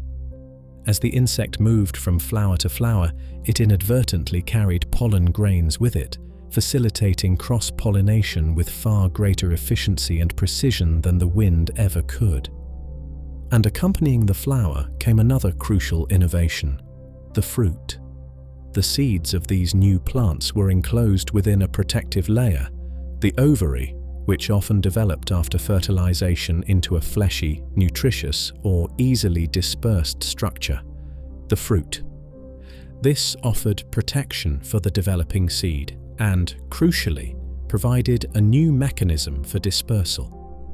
Animals attracted by the edible fruit would consume it, travel some distance, and then deposit the indigestible seeds, often conveniently packaged with fertilizer far from the parent plant. This combination, efficient, targeted pollination by animals and effective seed dispersal by animals, proved to be an evolutionary masterstroke. Angiosperms possessed a reproductive advantage that allowed them to diversify, adapt, and spread across the globe with astonishing speed, geologically speaking. Starting perhaps as small, weedy, fast-growing plants in disturbed habitats, flowering plants began to invade the established conifer and fern-dominated ecosystems during the Middle Cretaceous. They evolved rapidly, developing new forms, new sizes, new chemical defenses, and increasingly complex relationships with a burgeoning world of pollinating insects, bees, wasps, butterflies, moths, which co-evolved alongside them in a beautiful, intricate dance of mutual dependence. By the late Cretaceous, the world was visibly changing. While conifers still dominated in some high-latitude or high-altitude regions, flowering plants had become ecologically dominant across vast swathes of the globe.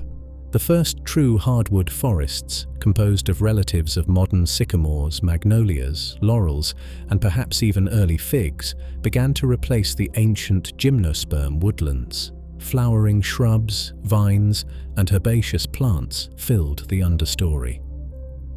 Even the first grasses may have appeared towards the very end of this period. Imagine the sensory landscape transforming. The air, once perhaps carrying only the resinous scent of conifers or the damp earthiness of ferns, now began to fill with the novel, complex fragrances of flowers designed to attract pollinators. The visual landscape, once primarily shades of green and brown, was now punctuated by the bright, varied colors of petals, reds, yellows, whites, signals in a new, complex language of attraction. This flower revolution had profound consequences for the dinosaurs that lived through it. The very food base of the terrestrial world was changing beneath their feet. The old gymnosperm browse was being replaced by faster growing, perhaps more nutritious, but also potentially better defended, chemically or physically flowering plants. This likely drove significant evolutionary changes among herbivorous dinosaurs. The rise and spectacular diversification of groups like the hadrosaurs, duck-billed dinosaurs, and the ceratopsians, horned dinosaurs, during the late Cretaceous, with their incredibly sophisticated dental batteries designed for efficiently grinding tough vegetation, may be directly linked to the spread of these new, challenging angiosperm food sources. They were adapting to eat the flowers, or rather the leaves and stems of the plants that bore them. The Cretaceous world was becoming a more colorful, more scented, more dynamic, and perhaps even a noisier world, filled with the buzz of new insects and the rustle of new kinds of leaves.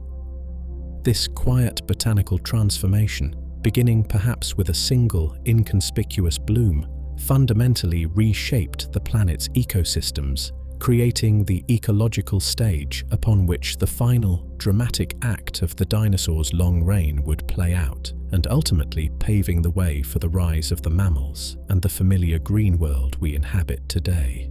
The world was changing. Flowering plants, the angiosperms, were spreading rapidly across the Cretaceous continents, transforming landscapes and presenting new challenges and opportunities for the herbivorous dinosaurs. And rising to meet this challenge, diversifying spectacularly and achieving an ecological dominance perhaps unmatched by any other large plant-eater group before them, were the hadrosaurs, the creatures often known as the duck-billed dinosaurs. Imagine the late Cretaceous period, perhaps 75 million years ago, in the vast coastal plains and river valleys of North America or Asia. The air is warm, humid, filled with the scent of magnolia-like flowers and damp earth. And moving through this lush landscape, perhaps in vast, slow-moving herds that stretch as far as the eye can see, are the hadrosaurs. These were large dinosaurs, many reaching lengths of 9 to 15 meters, 30 to 50 feet, comparable in size to the earlier sauropods, though built on a very different body plan. They were primarily quadrupedal, their sturdy hind legs significantly longer and stronger than their front legs, suggesting they were also capable of rearing up, or perhaps even running bipedally for short bursts to escape danger. Their bodies were robust, their tails long, deep, and stiffened by ossified tendons, likely acting as a counterbalance when moving or standing bipedally. But it is their heads that are most distinctive and give them their common name. The front of their snouts flattened and widened into a broad, toothless beak, somewhat resembling the bill of a modern duck, though covered in a tough, keratinous sheath in life. This beak was likely perfect for cropping large amounts of vegetation, leaves, twigs, perhaps even tougher stems or fruits from the newly abundant flowering shrubs and trees. Behind this cropping beak, however, lay the hadrosaurs' true evolutionary masterpiece, their dental batteries. Unlike the simple peg-like teeth of sauropods or the slicing teeth of most reptiles, hadrosaurs possessed an incredibly sophisticated chewing apparatus. Deep within their jaws, hundreds, sometimes thousands of small diamond-shaped teeth were packed tightly together in overlapping rows, forming vast continuous grinding surfaces, like enormous self-sharpening files. As teeth wore down at the grinding surface, new teeth constantly erupted from below to replace them throughout the animal's life. Imagine a hadrosaur feeding. It uses its broad beak to gather a mouthful of tough Cretaceous vegetation. Then, its powerful jaw muscles drive the dental batteries against each other in a complex side-to-side and fore and aft grinding motion. This incredibly efficient system could pulverize even the toughest plant matter, fibrous leaves, woody stems, perhaps even early forms of grasses, breaking down the cell walls and unlocking the nutrients within. This dental sophistication is likely a key reason for their immense success, allowing them to thrive on the challenging, diverse, and rapidly evolving angiosperm flora that perhaps gave other herbivores pause. They were the highly efficient bulk-processing herbivores of the late Cretaceous, the ecological equivalents perhaps of modern cattle or bison, but on a dinosaurian scale. Hadrosaurs were also incredibly diverse. Paleontologists recognize dozens of different genera, often distinguished by the remarkable array of crests and adornments on their skulls. Some, like Edmontosaurus, had relatively flat heads, but many others, the Lambeosaurine hadrosaurs, evolved elaborate, hollow, bony crests that extended upwards and backwards from their skulls, often differing dramatically in shape and size between species, sexes, and perhaps even age groups. Consider Parasaurolophus, with its immense backward-curving trombone-like tube extending nearly 2 meters from its head, or Corythosaurus and Lambeosaurus, with their tall, elaborate helmet-like or hatchet-shaped crests. What was the purpose of these bizarre structures? They were not solid bone for headbutting. Instead, they contained complex looping nasal passages, connecting the nostrils near the front of the snout to the airway further back. These hollow crests likely served multiple functions. They almost certainly acted as visual display structures, allowing individuals to recognize members of their own species, distinguish between males and females, or signal social status within the herd, much like the antlers of deer or the horns of antelope today. Perhaps they were brightly colored, adding to their visual impact. But the complex internal airways suggest another, perhaps primary, function: sound production. By forcing air through these convoluted nasal passages, hadrosaurs could likely produce deep, resonant, perhaps booming calls, capable of traveling long distances across the Cretaceous landscapes.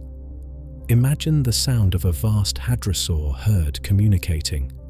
Low, perhaps mournful calls echoing through the forests and plains. These calls might have served to maintain herd cohesion, warn of predators like Tyrannosaurus rex, attract mates, or perhaps even communicate complex social information. The crests were, in effect, giant, bony, resonating chambers, turning the hadrosaur's breath into sound. Fossil evidence, including vast bone beds containing the remains of thousands of individuals, trackways showing large groups moving together, and even nesting sites with eggs and juveniles, like those attributed to Maiasaura, the good mother lizard, strongly suggests hadrosaurs lived in large, complex social groups. They likely migrated seasonally, following the availability of food and water, their immense herds shaping the ecosystems they moved through. They were, by any measure, one of the most successful and dominant groups of dinosaurs during the final 15 to 20 million years of the Mesozoic era. Abundant, diverse, adaptable, equipped with sophisticated feeding mechanisms and perhaps complex social behaviors involving visual and auditory communication. They were the culmination of herbivorous dinosaur evolution in many ways. To contemplate the hadrosaurs is to imagine the sheer, teeming biomass of the late Cretaceous world.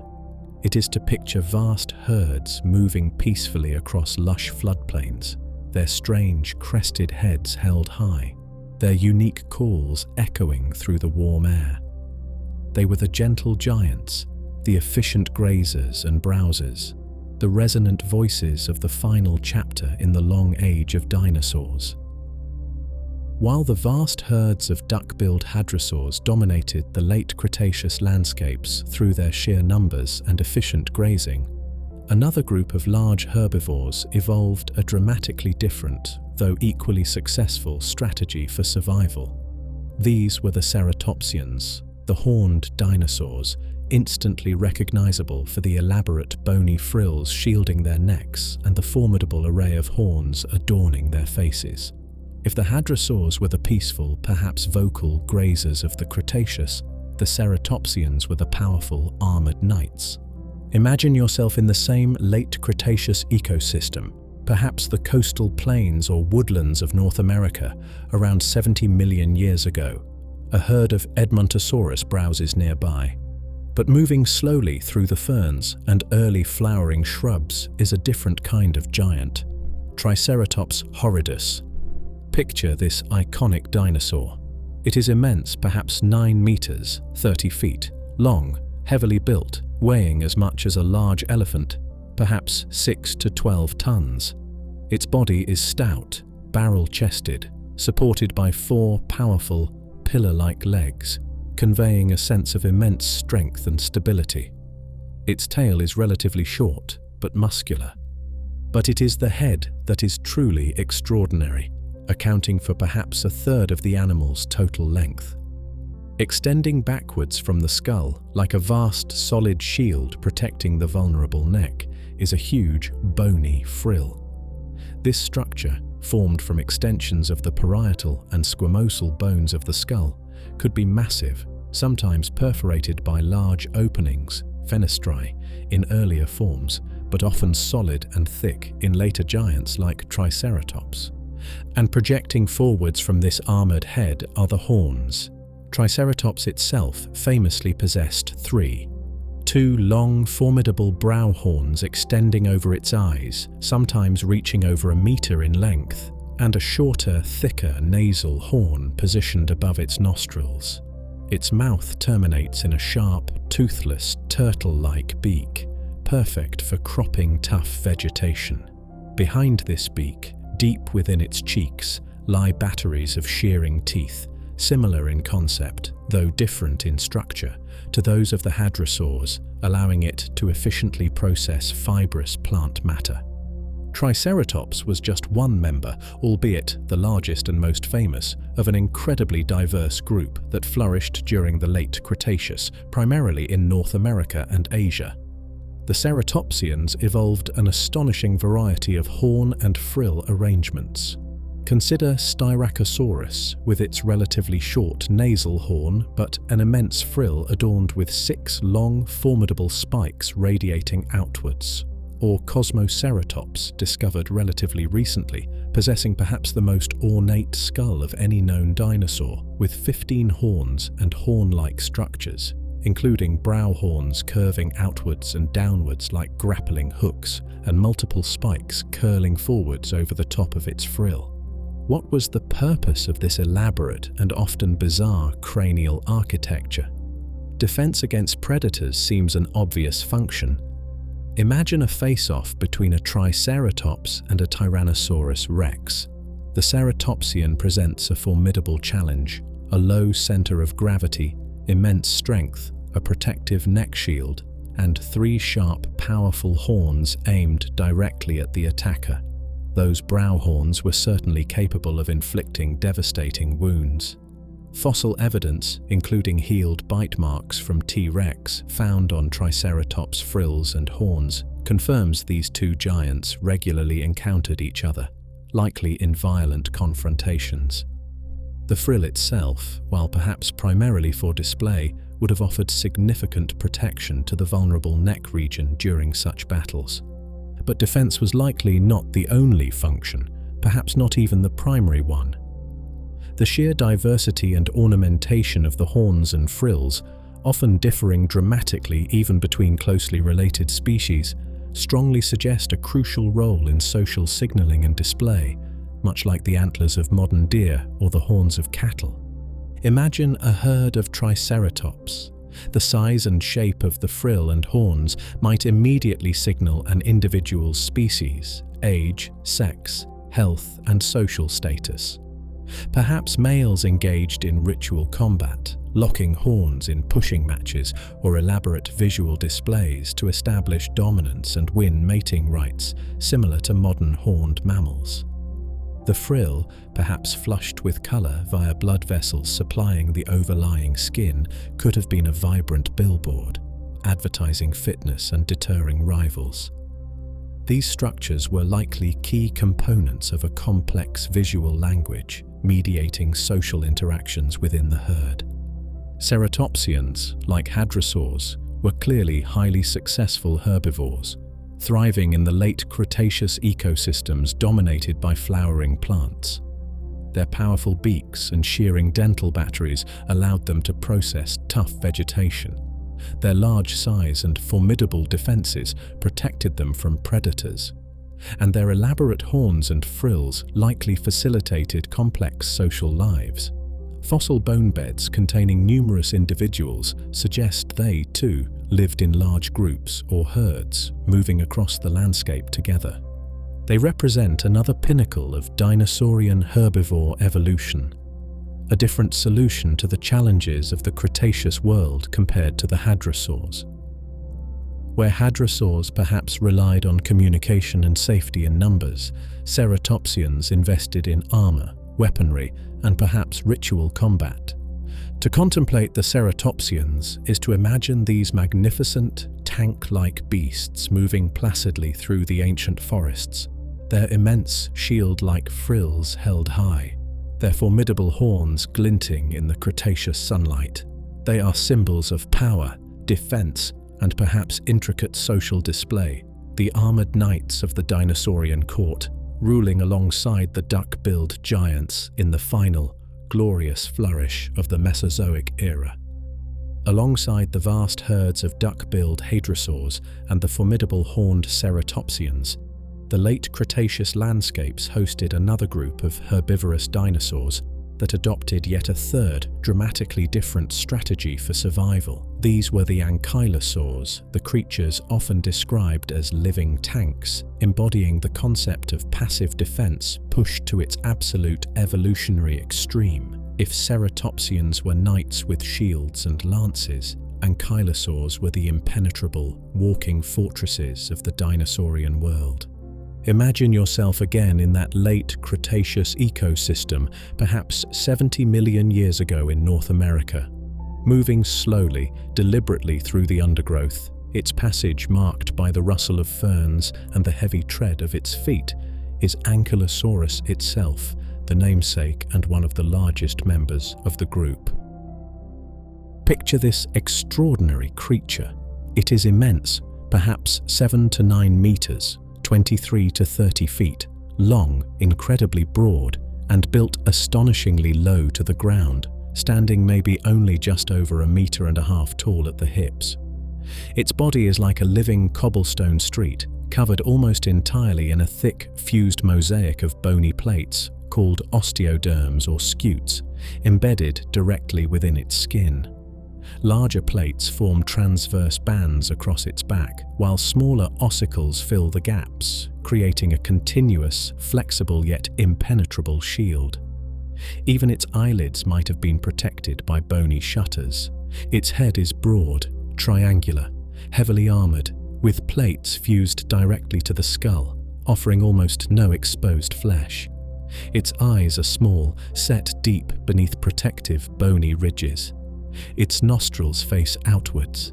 Its teeth are small, weak, leaf-shaped structures, suitable only for cropping soft, low-growing vegetation, suggesting a slow, deliberate feeding style. Its legs are short, stout pillars, supporting its immense weight, perhaps 6 tons or more, and anchoring its low-slung body firmly to the ground. Speed was clearly not part of its defensive strategy. And then there is the tail. The rear half of the tail is stiffened by interlocking vertebrae and ossified tendons, forming a rigid handle. And at the very end of this handle sits the Ankylosaur's signature weapon, a massive, heavy club of solid bone formed from fused osteoderms, sometimes weighing over 50 kilograms. Ankylosaurus represents the culmination of a long lineage of armored dinosaurs, the Thyreophorans, which also included the earlier stegosaurs. But where stegosaurs experimented with plates and spikes, perhaps primarily for display or thermoregulation, the ankylosaurs went all in on defense, transforming their entire upper bodies into a near-impregnable shield, complemented by that formidable tail club. How did this creature live? It was undoubtedly a slow-moving herbivore, likely inhabiting woodlands or open floodplains, placidly browsing on low-lying ferns, cycads, and perhaps the first flowering ground cover plants. Its digestive system must have been immense, a huge fermentation vat needed to extract sufficient nutrients from this likely poor-quality forage. Its defense against the apex predators of its time, primarily Tyrannosaurus rex, was almost entirely passive, combined with a potentially devastating active countermeasure. Imagine a T-Rex approaching an Ankylosaurus. The immense carnivore towers over the low-slung herbivore, but biting down on that armored back offers little reward, only perhaps broken teeth against solid bone. The Ankylosaur likely hunkered down, legs braced, presenting its impenetrable shield. And if the Tyrannosaurus persisted, perhaps trying to attack the softer underbelly or the legs, the Ankylosaur had its response. That massive tail club, swung low and hard by powerful tail muscles, could deliver a bone-shattering blow. A direct hit to the leg or ankle of a pursuing T-Rex could cripple it, potentially fatally. Fossil evidence for such encounters is rare, but the biomechanics are clear. The tail club was a devastatingly effective defensive weapon, capable of breaking bone. The Ankylosaurs were another highly successful group during the Cretaceous period, found across North America, Asia, and perhaps other continents. They diversified into various forms. Some, like Ankylosaurus and Euoplocephalus, possessed the tail club, Ankylosaurids, while others, the Nodosaurids, like Edmontonia or Sauropelta, lacked the club but often compensated with more elaborate arrays of spikes projecting from their shoulders and flanks, presenting an equally unappetizing target. They represent yet another distinct evolutionary pathway among the great dinosaurian herbivores, a strategy based on ultimate defense, on becoming a meal simply too difficult, too dangerous to be worth the effort for even the largest predators.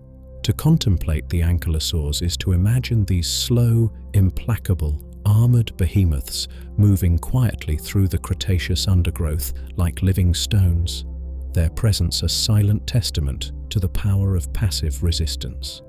They are the ultimate expression of dinosaurian armor, the walking fortresses that endured until the very end of the Mesozoic era, their bony shields a final, rugged symbol of survival in a world ruled by giants.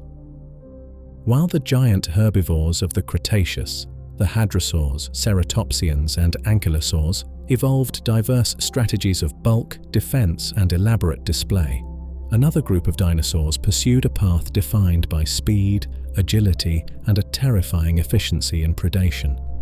These were the dromaeosaurs, the creatures popularly known as raptors, made famous by cinema, but whose reality, as revealed by the fossil record, is perhaps even more fascinating and subtly strange. Let us travel back again to the Cretaceous period, perhaps to the plains of Mongolia 75 million years ago, or the woodlands of North America slightly earlier. Moving quickly, perhaps in small, coordinated groups, through the undergrowth are creatures like Velociraptor or its larger cousin, Deinonychus. Forget the oversized, scaly monsters of the movies.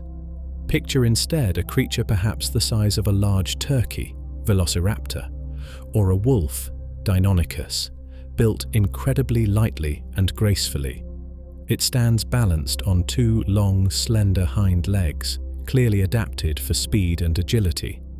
Its body is held horizontally, counterbalanced by a long, thin, bony tail, stiffened by ossified tendons for much of its length, acting perhaps like a dynamic stabilizer during high-speed turns or leaps.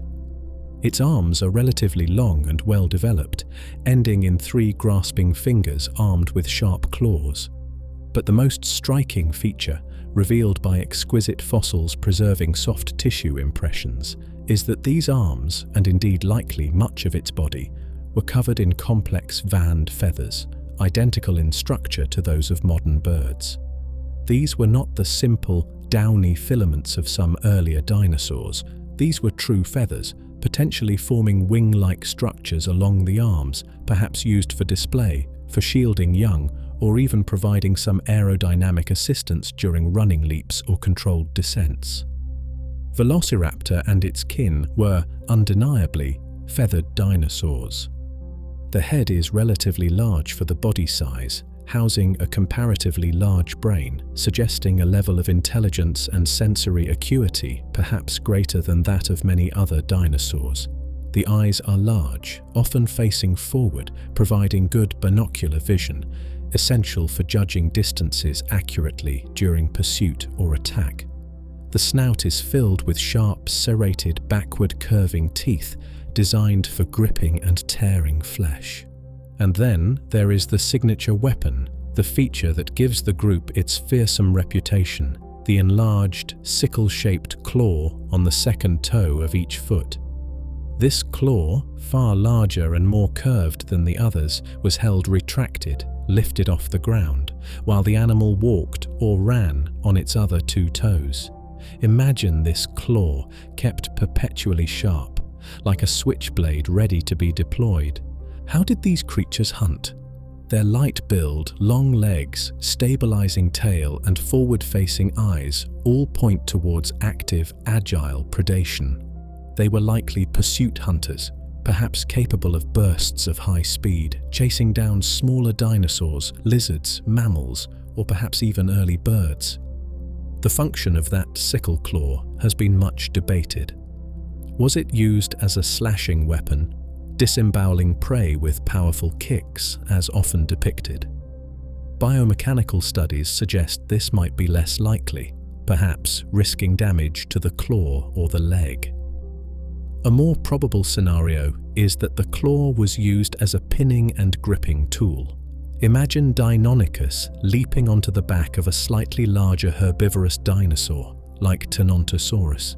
It digs in with its hand claws, balances with its feathered arms and tail, and then uses those terrible foot claws to pierce and hold on to the struggling victim, perhaps pinning it down while delivering precise, targeted bites with its jaws to dispatch it.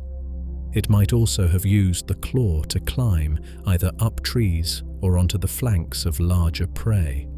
It was a specialized tool for grappling and restraint, a focal point for the predator's attack. Did they hunt in packs? The idea, popularized by Jurassic Park, stems largely from finds of multiple Deinonychus skeletons preserved alongside the remains of a single Tenontosaurus. While this is suggestive of group hunting, it's not definitive proof. It could also represent a feeding frenzy where multiple individuals converged on a kill, perhaps even fighting amongst themselves. However, the intelligence inferred from their brain size, combined with the challenge of bringing down prey potentially larger than themselves, makes cooperative hunting a plausible, though unproven, strategy. Imagine a coordinated attack, a small group of Deinonychus using strategy and agility to isolate and overwhelm a larger victim, a chilling prospect. The dromaeosaurs were a highly successful and diverse group throughout the Cretaceous, found across North America, Asia, and perhaps other continents. They ranged in size from tiny cat-sized forms like Microraptor, which, as we saw, experimented with 4 wings, up to giants like Utah Raptor, which rivaled Deinonychus in size and perhaps tackled even larger prey. They represent a different pinnacle of theropod evolution, not sheer size and power like T-Rex, but speed, agility, likely intelligence, and specialized weaponry. They are a crucial link in understanding the origin of birds, showcasing bodies already cloaked in advanced feathers and possessing many bird-like skeletal features. To contemplate the dromaeosaurs is to imagine the sudden, terrifying burst of speed from the undergrowth, the glint of sharp teeth, and the deadly focus in those forward-facing eyes. It is to picture a predator both reptilian and strangely avian, a feathered killer embodying the dynamic, fast-paced side of the dinosaurian world. The raptors, silent and swift, masters of the Cretaceous hunt. While the familiar forms of hadrosaurs and ceratopsians dominated the large herbivore niches of the late Cretaceous, and the swift dromaeosaurs represented the agile predators, the dinosaurian evolutionary tree continued to produce branches bearing truly bizarre, almost experimental forms. Among the plant eaters, several groups emerged that defy easy categorization, showcasing anatomical combinations that seem almost paradoxical. Chief among these enigmatic herbivores stands Therizinosaurus, the scythe lizard, a creature so strange it took paleontologists decades to understand what it even was. Imagine yourself in the late Cretaceous period, perhaps around 70 million years ago, in the forests or woodlands of what is now Mongolia. You encounter a dinosaur unlike any other. It is large, perhaps 10 meters, over 30 feet long, and stands tall, possibly 5 meters high. Its body is bulky, pot-bellied, suggesting a large digestive system for processing plants. It walks bipedally, but its posture is strangely upright, almost like a giant ground sloth. Its neck is long and slender, ending in a remarkably small, perhaps beaked head, with simple, leaf-shaped teeth, clearly indicating a herbivorous diet. Its feet are broad, with 4 functional toes pointing forward, unusual for a theropod. And its body is likely covered in primitive, downy feathers for insulation. So far, perhaps just an unusually shaped, large herbivore, but then you see its arms. The arms of Therizinosaurus are immense, perhaps over 2 meters long, powerfully built, and ending in 3 absolutely enormous, scythe-like claws. These claws, particularly the one on the innermost finger, could reach lengths of nearly a meter, 3 feet, along their outer curve. They were relatively straight, flattened side to side, and wickedly pointed. What was this creature? When the first fossils, those colossal claws, were discovered in the 1940s, paleontologists initially thought they belonged to a gigantic, perhaps turtle-like reptile, hence the name scythe lizard.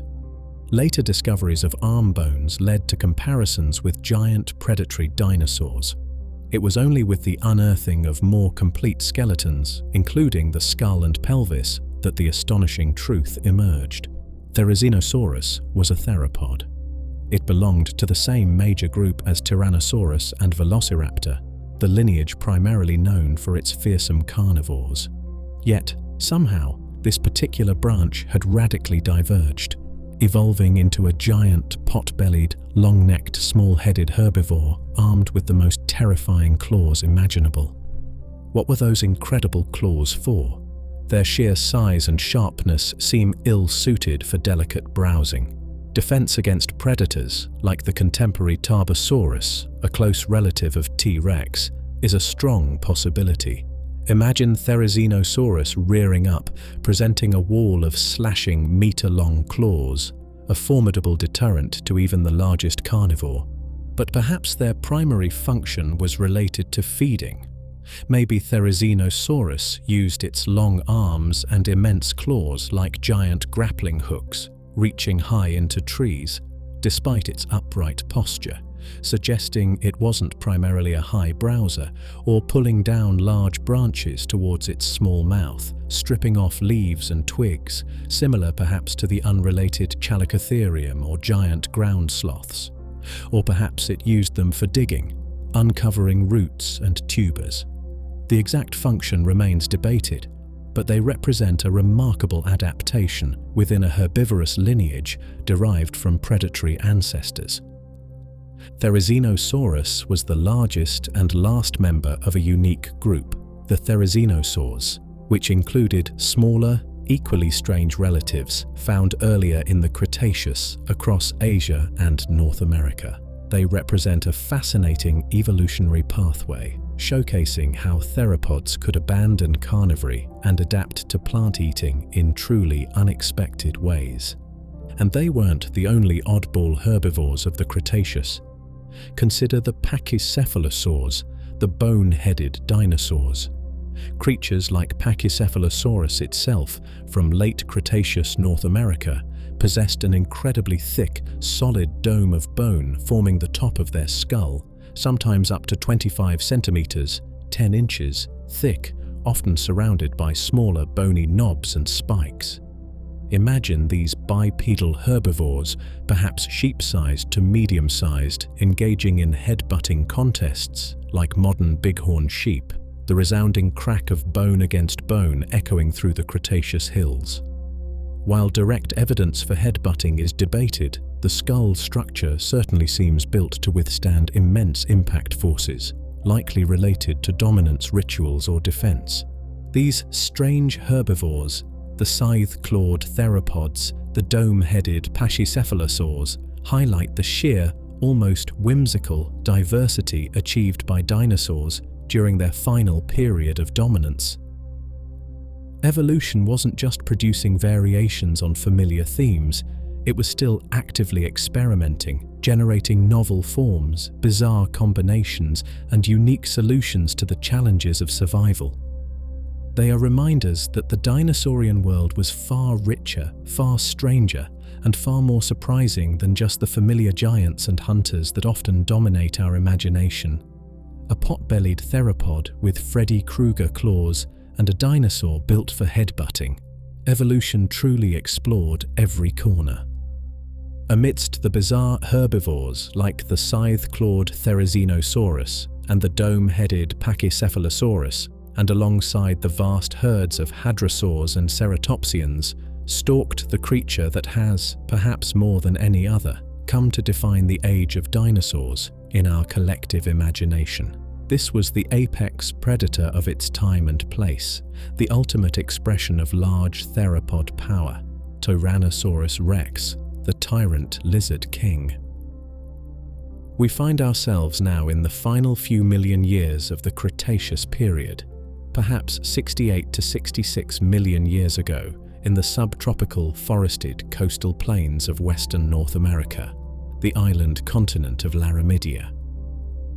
The air is warm, humid, cycads, ferns, and the newly dominant flowering trees form a dense canopy. And moving through this landscape, perhaps following the scent of an Edmontosaurus herd, is the tyrant king itself. Its sheer scale is immense. A large adult Tyrannosaurus reached lengths of perhaps 12 to 13 meters, around 40 feet, and stood nearly 4 meters tall at the hips. Its weight was staggering, estimated at 8 to 14 tons, perhaps even more, making it one of the largest terrestrial carnivores ever known. Its massive hind legs were powerful pillars, supporting its colossal weight and capable, despite its size, of surprisingly swift movement, at least in bursts. Its body was held horizontally, perfectly balanced by a long, thick, heavy tail. But it is the head that truly commands attention. The skull of Tyrannosaurus rex was a masterpiece of biological engineering, built for delivering catastrophic force. It was immense, over 1.5 meters, 5 feet, long but remarkably robust. Unlike the lighter, fenestrine-filled skull of Allosaurus, the skull of T. rex had many bones fused together, creating a structure capable of withstanding immense stress. Its eyes faced mostly forward, providing excellent binocular vision for judging distance. And its olfactory bulbs, the part of the brain responsible for smell, were enormous, suggesting it possessed an exceptionally acute sense of smell, perhaps allowing it to detect prey or carcasses from vast distances. And the teeth lining those immensely powerful jaws were teeth the size of railroad spikes, up to 30 centimeters, 12 inches, long including the root. But they were not just sharp. They were incredibly thick, robust, almost banana-shaped in cross-section, with deep, well-anchored roots. These were not the delicate slicing blades of Allosaurus. These were teeth designed for crushing bone. Biomechanical studies estimate Tyrannosaurus rex possessed the most powerful bite force of any terrestrial animal known, capable of shattering the solid bones of its prey with ease. And then, there are the arms. Those famously, almost comically, tiny forelimbs. Each arm, perhaps only about 1 meter long, the length of a human arm, ended in just 2 small clawed fingers. What was the purpose of these minuscule appendages on such a colossal predator? Were they vestigial, slowly disappearing relics of its evolutionary past? Or did they serve some function, however minor? Perhaps they were used to help push the massive body up from a resting position on the ground. Perhaps they played a role in grasping struggling prey at close quarters, though their reach was incredibly limited. Or maybe they were used during mating. Their exact function remains a subject of humorous speculation and genuine scientific debate. But their tiny size stands in stark contrast to the overwhelming power concentrated in the creature's head and legs. How did Tyrannosaurus rex live? Was it primarily an active predator, running down hadrosaurs and ceratopsians? Or was it predominantly a scavenger, using its size and intimidating presence to drive smaller predators off their kills, relying on its incredible sense of smell to locate carcasses? This debate has raged for decades. The truth is likely somewhere in between. T. rex was certainly equipped to be a devastating predator, its bone-crushing bite capable of dispatching large prey quickly.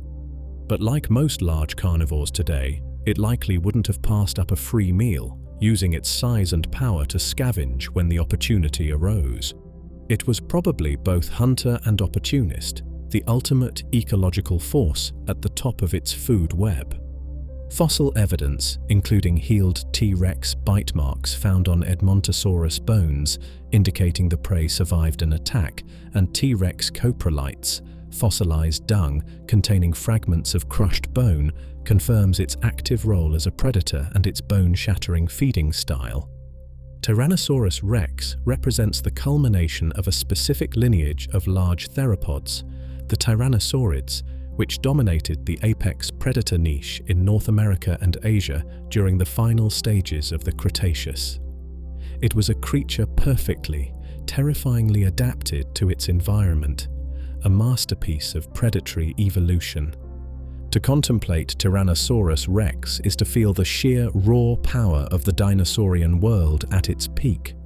It is to imagine the ground shaking beneath its immense footsteps, to hear the hypothetical, perhaps terrifying sound of its call echoing through the Cretaceous forests.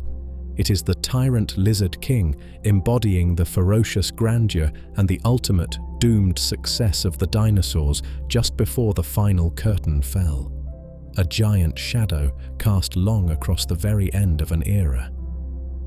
While the colossal Tyrannosaurus rex reigned as the undisputed king of the late Cretaceous land, and vast herds of hadrosaurs and ceratopsians defined the herbivorous landscape, another, quieter yet ultimately far more enduring evolutionary story was unfolding alongside them.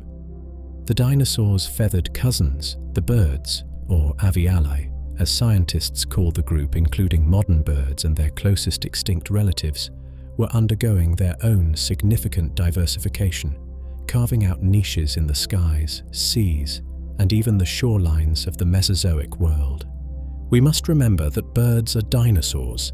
Specifically, they are the living descendants of small feathered theropod dinosaurs, likely emerging sometime in the late Jurassic with creatures like Archaeopteryx.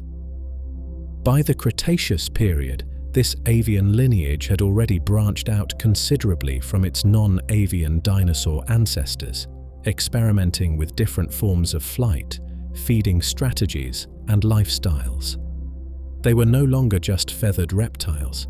They were becoming recognizably bird-like, yet often retaining strange, primitive features that hinted at their deep reptilian heritage.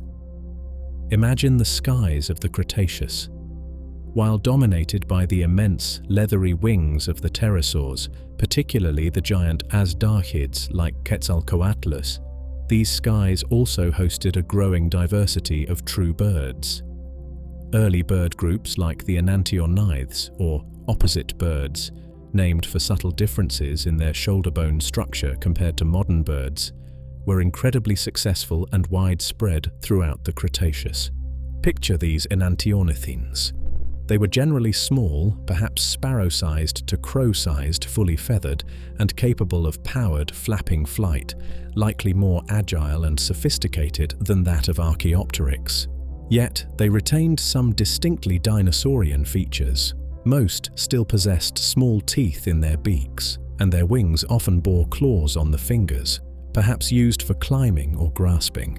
They filled niches similar to modern songbirds, woodpeckers, or kingfishers, flitting through the forests, perching on branches, and hunting insects or small vertebrates, living literally in the shadows of their giant dinosaurian relatives.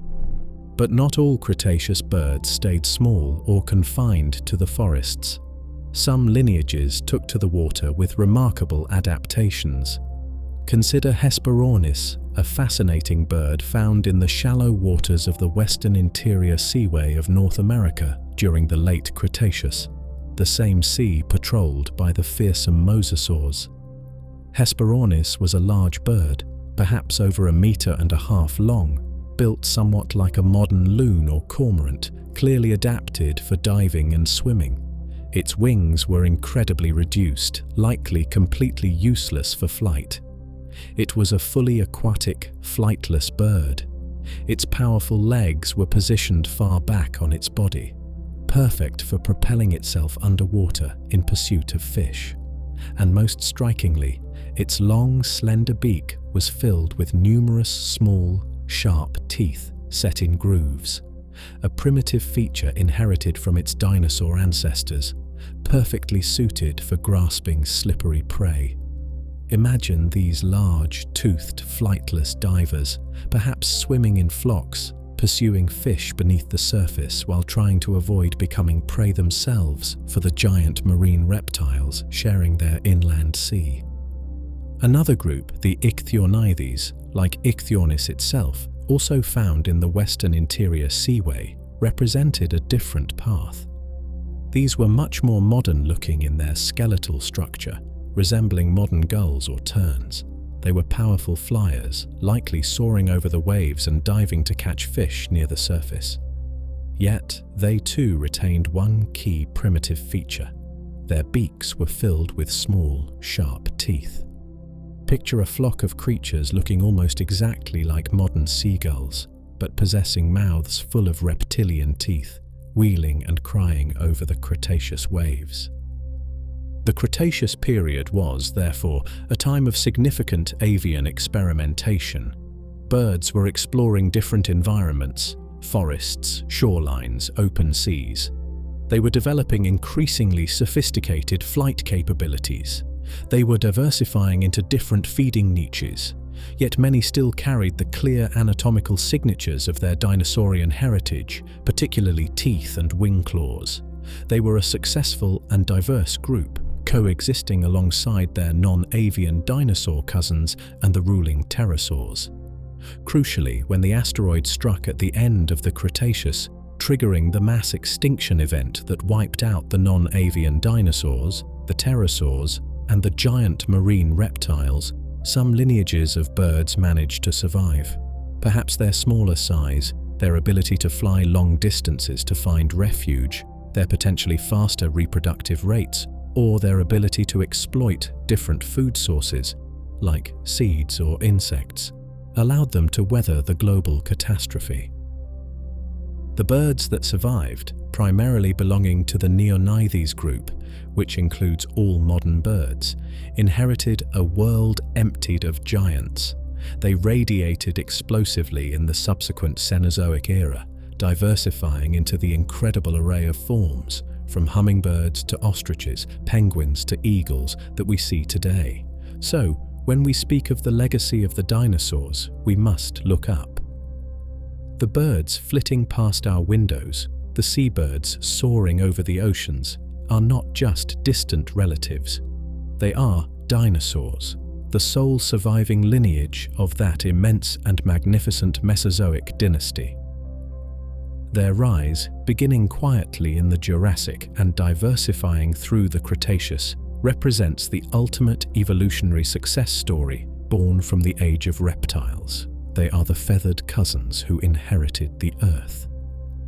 The sheer scale of the dinosaurs, particularly the colossal sauropods that reached lengths exceeding 30 meters and weights approaching perhaps 80 tons or more, presents a profound biological puzzle.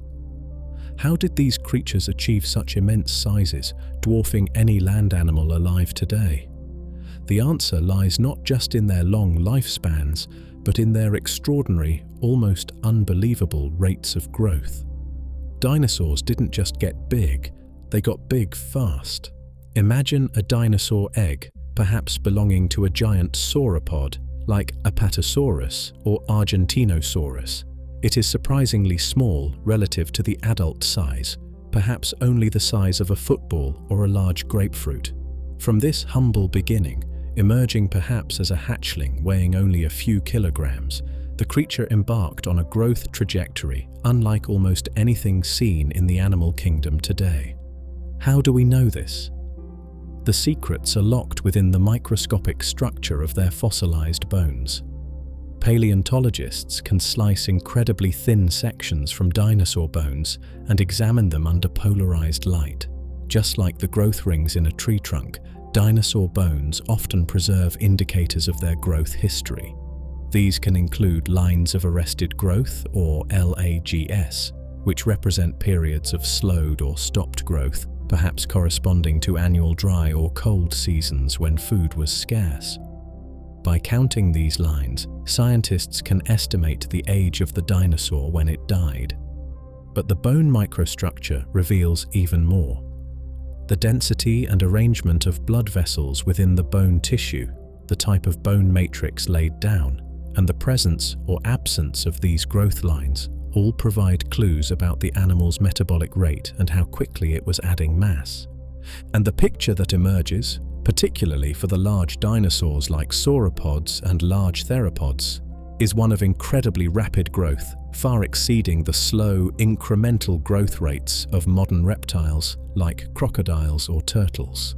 Their bone structure often resembles that of fast-growing birds or mammals more than typical cold-blooded reptiles.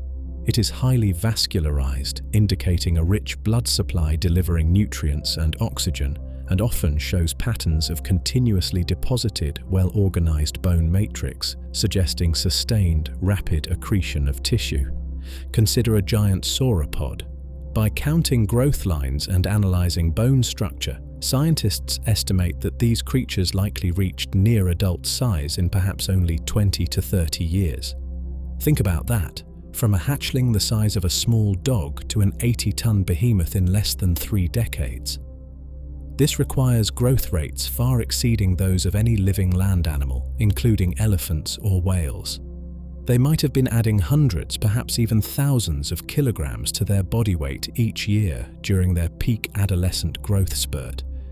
Even the mighty Tyrannosaurus rex followed a similar live fast, die relatively young strategy. Studies of growth lines in its bones suggest it experienced a dramatic teenage growth spurt, perhaps between the ages of 14 and 18, during which it might have packed on over 2 kilograms, nearly 5 pounds, per day. It likely reached its full adult size by its early 20s and perhaps rarely lived beyond the age of 30. This is a life trajectory far more reminiscent of a large mammal or bird than a long-lived reptile like a giant tortoise. What does this rapid growth imply about dinosaur biology? It strongly suggests they possessed metabolic rates significantly higher than modern cold-blooded reptiles. Sustaining such phenomenal rates of tissue deposition requires an immense and constant supply of energy and nutrients.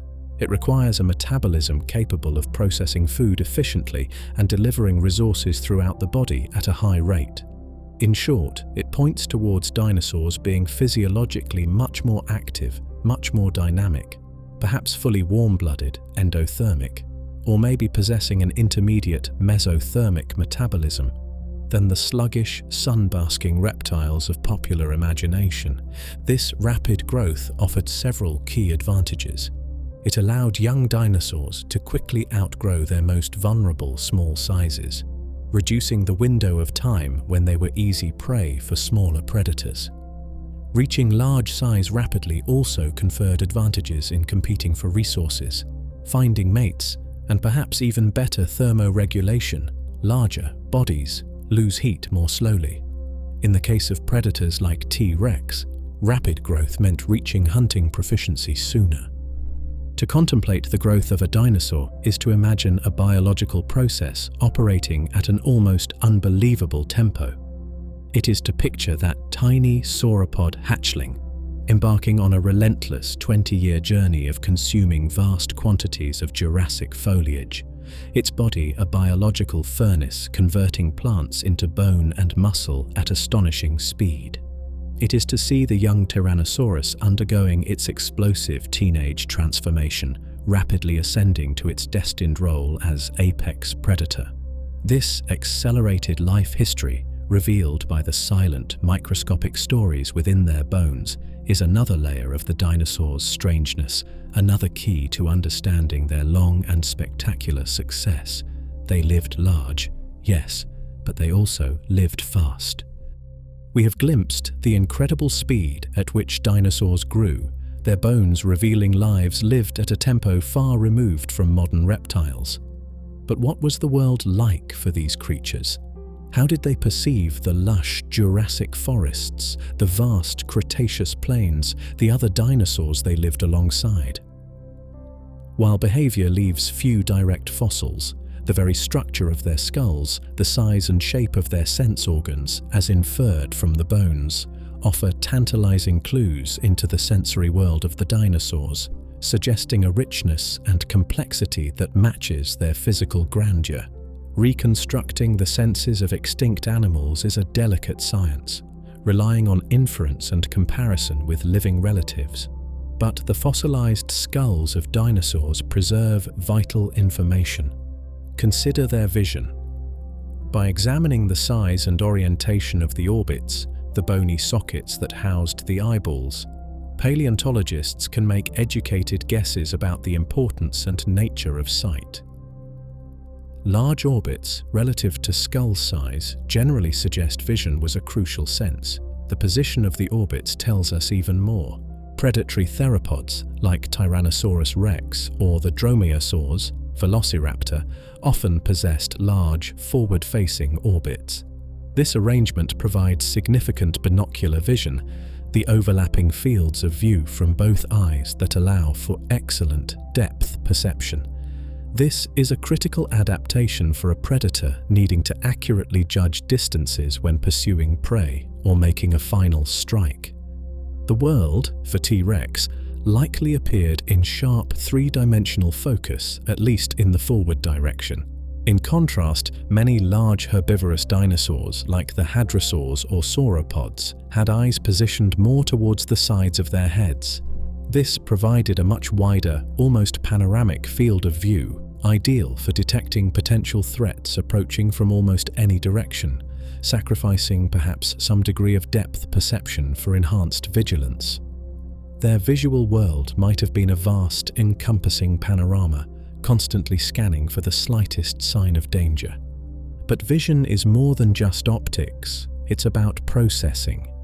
By creating endocasts, casts of the internal cavity of the skull where the brain resided, scientists can get a rough idea of the brain's size and shape, and particularly the relative size of different regions.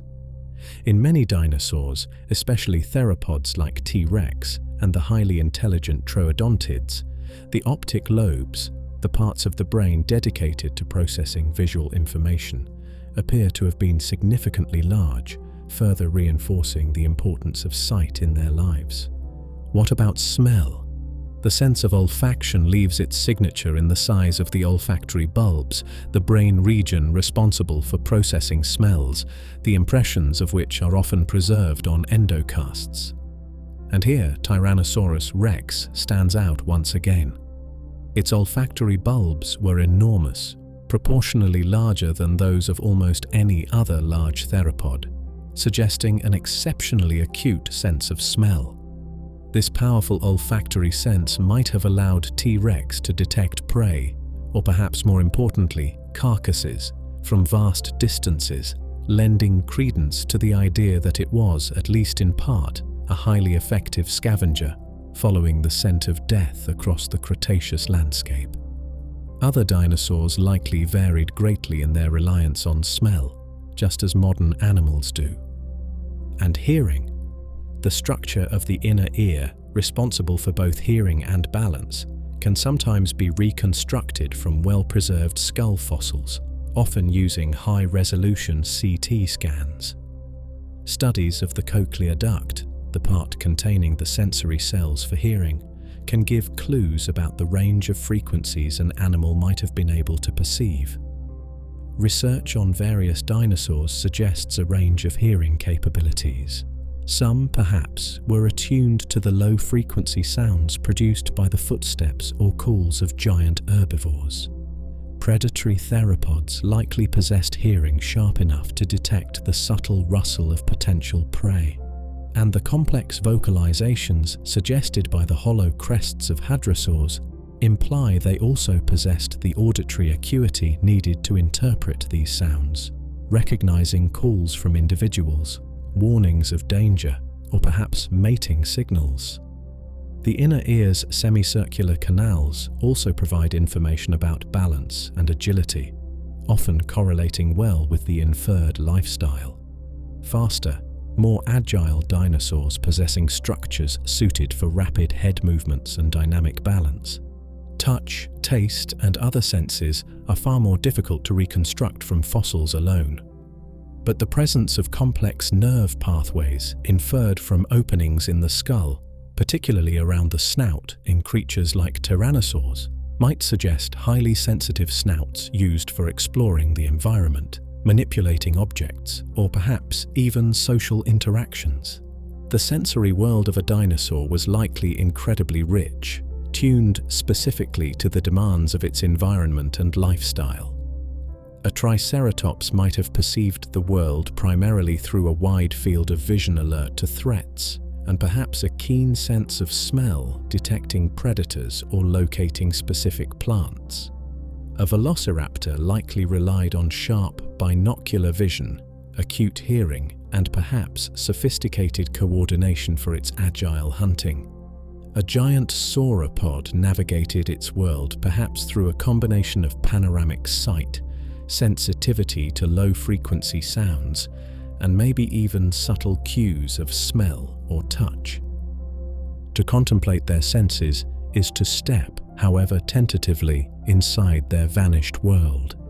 It is to imagine the rustle of ferns amplified, the scent of cycads carried on the warm Cretaceous breeze, the sight of a distant predator brought into sharp, three-dimensional focus. It reminds us that these were not just giant, lumbering machines, but complex, perceiving beings, experiencing their world through a unique sensory tapestry woven over millions of years of evolution. The sensory world of the dinosaurs allowed them to perceive threats, locate food, and navigate their complex environments. But for many of the large herbivores, particularly during the diverse and predator-rich Cretaceous period, individual perception was only part of the survival equation. Faced with formidable hunters like Tyrannosaurus rex or packs of agile dromaeosaurs, solitary existence was often a dangerous proposition. For groups like the hadrosaurs and the ceratopsians, safety, and perhaps profound social complexity, was found in numbers.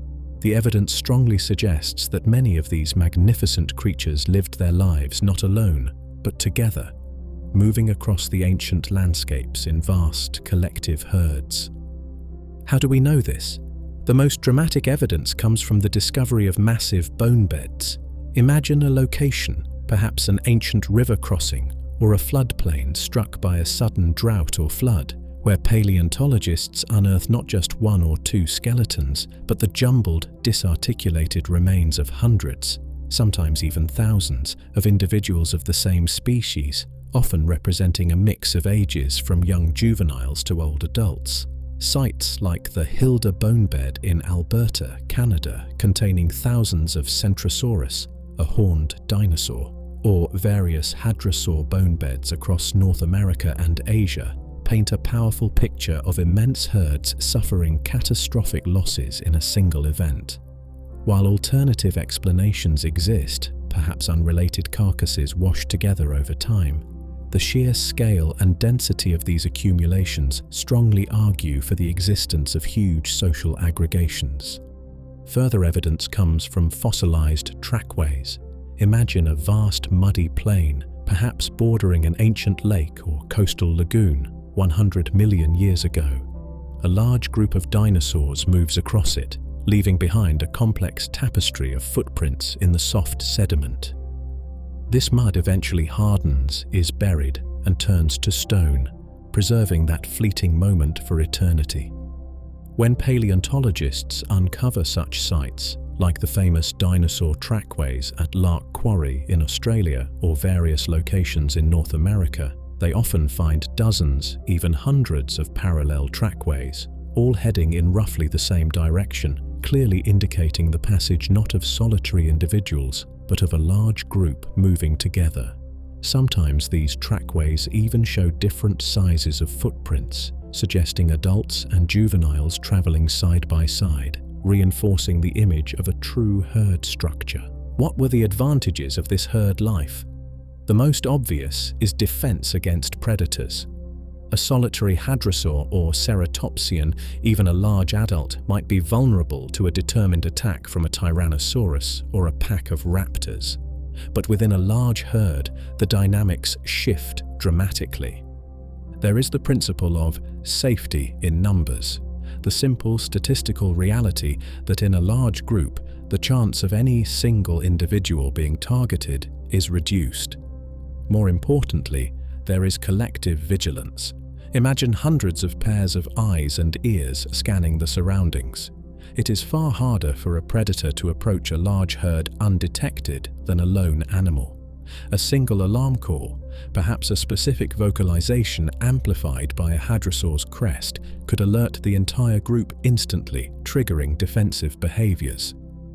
For horned dinosaurs like Triceratops, the herd might have actively defended itself, perhaps forming a protective circle around the vulnerable young, presenting a formidable wall of horns and frills to any attacker.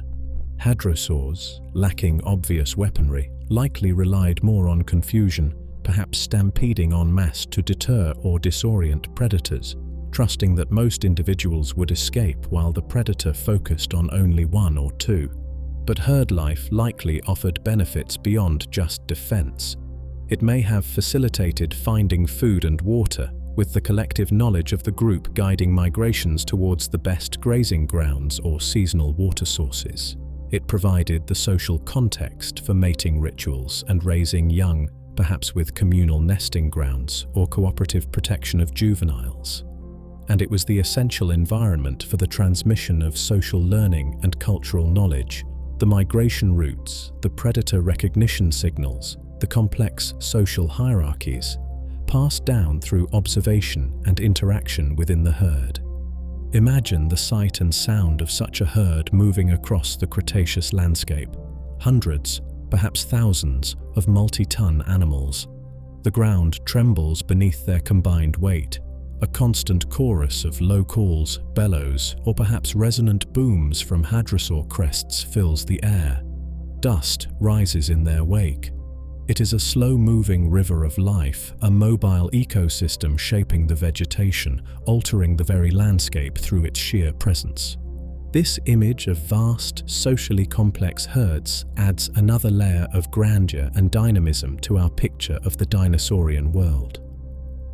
It suggests lives lived not just in solitary struggle, but within intricate social networks, governed by communication, cooperation, and the collective imperative of survival. The herd was the superorganism, the entity that truly dominated the herbivorous niches of the Cretaceous.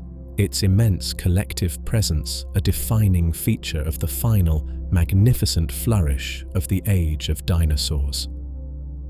The image of vast, thundering herds conveys the immense scale and social dimension of dinosaurian life, particularly among the great herbivores of the Cretaceous.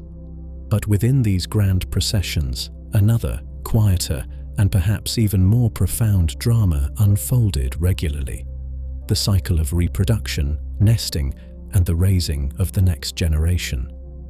Fossil discoveries over the past few decades have begun to lift the veil on this intimate aspect of dinosaur lives, revealing evidence not just of egg-laying, but potentially of complex nesting behaviors and even dedicated parental care, challenging the old image of dinosaurs as indifferent reptilian parents. Our most poignant glimpses into this world come from fossil nesting sites, locations where dinosaurs gathered, perhaps year after year, to lay their eggs and potentially rear their young. One of the most famous and informative is the aptly named Egg Mountain locality in Montana, dating back to the late Cretaceous, around 77 million years ago. Here, paleontologist Jack Horner and his colleagues unearthed remarkable evidence associated with the hadrosaur Maiasaura, the good mother lizard. Imagine this site, not just scattered eggshell fragments, but distinct, organized nests, large bowl-shaped depressions dug into the earth, perhaps several meters across, spaced roughly the length of an adult dinosaur apart, suggesting a colonial nesting ground where many females laid their eggs in close proximity, perhaps like a modern seabird colony. Within these nests were found clutches of relatively large, spherical eggs, but the truly groundbreaking discovery at Egg Mountain was the presence of tiny fossilized bones within the nests, belonging to baby Maiasaura. Crucially, the teeth of these hatchlings showed signs of wear, indicating they had been eating solid food, yet their limb bones were poorly developed, suggesting they were altricial, relatively helpless at birth, unable to walk or leave the nest immediately. This combination of evidence painted a revolutionary picture. The hatchlings were staying in the nest after breaking free from the egg, They were being fed in the nest, hence the tooth wear. This strongly implies that adult Maiasaura were actively bringing food back to their nest-bound young, engaging in prolonged parental care, nurturing their offspring until they were large enough and strong enough to fend for themselves.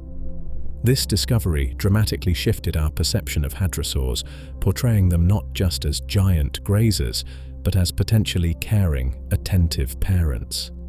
The name, Good Mother Lizard, was well earned. Similar evidence, though perhaps not always as complete, has emerged for other dinosaur groups. Fossil sites in Mongolia have revealed oviraptorid dinosaurs, small, feathered theropods, preserved sitting directly on top of their nests in a brooding posture, remarkably similar to modern birds, protecting their eggs perhaps from the elements or predators, and maybe even using their body heat to help incubate them.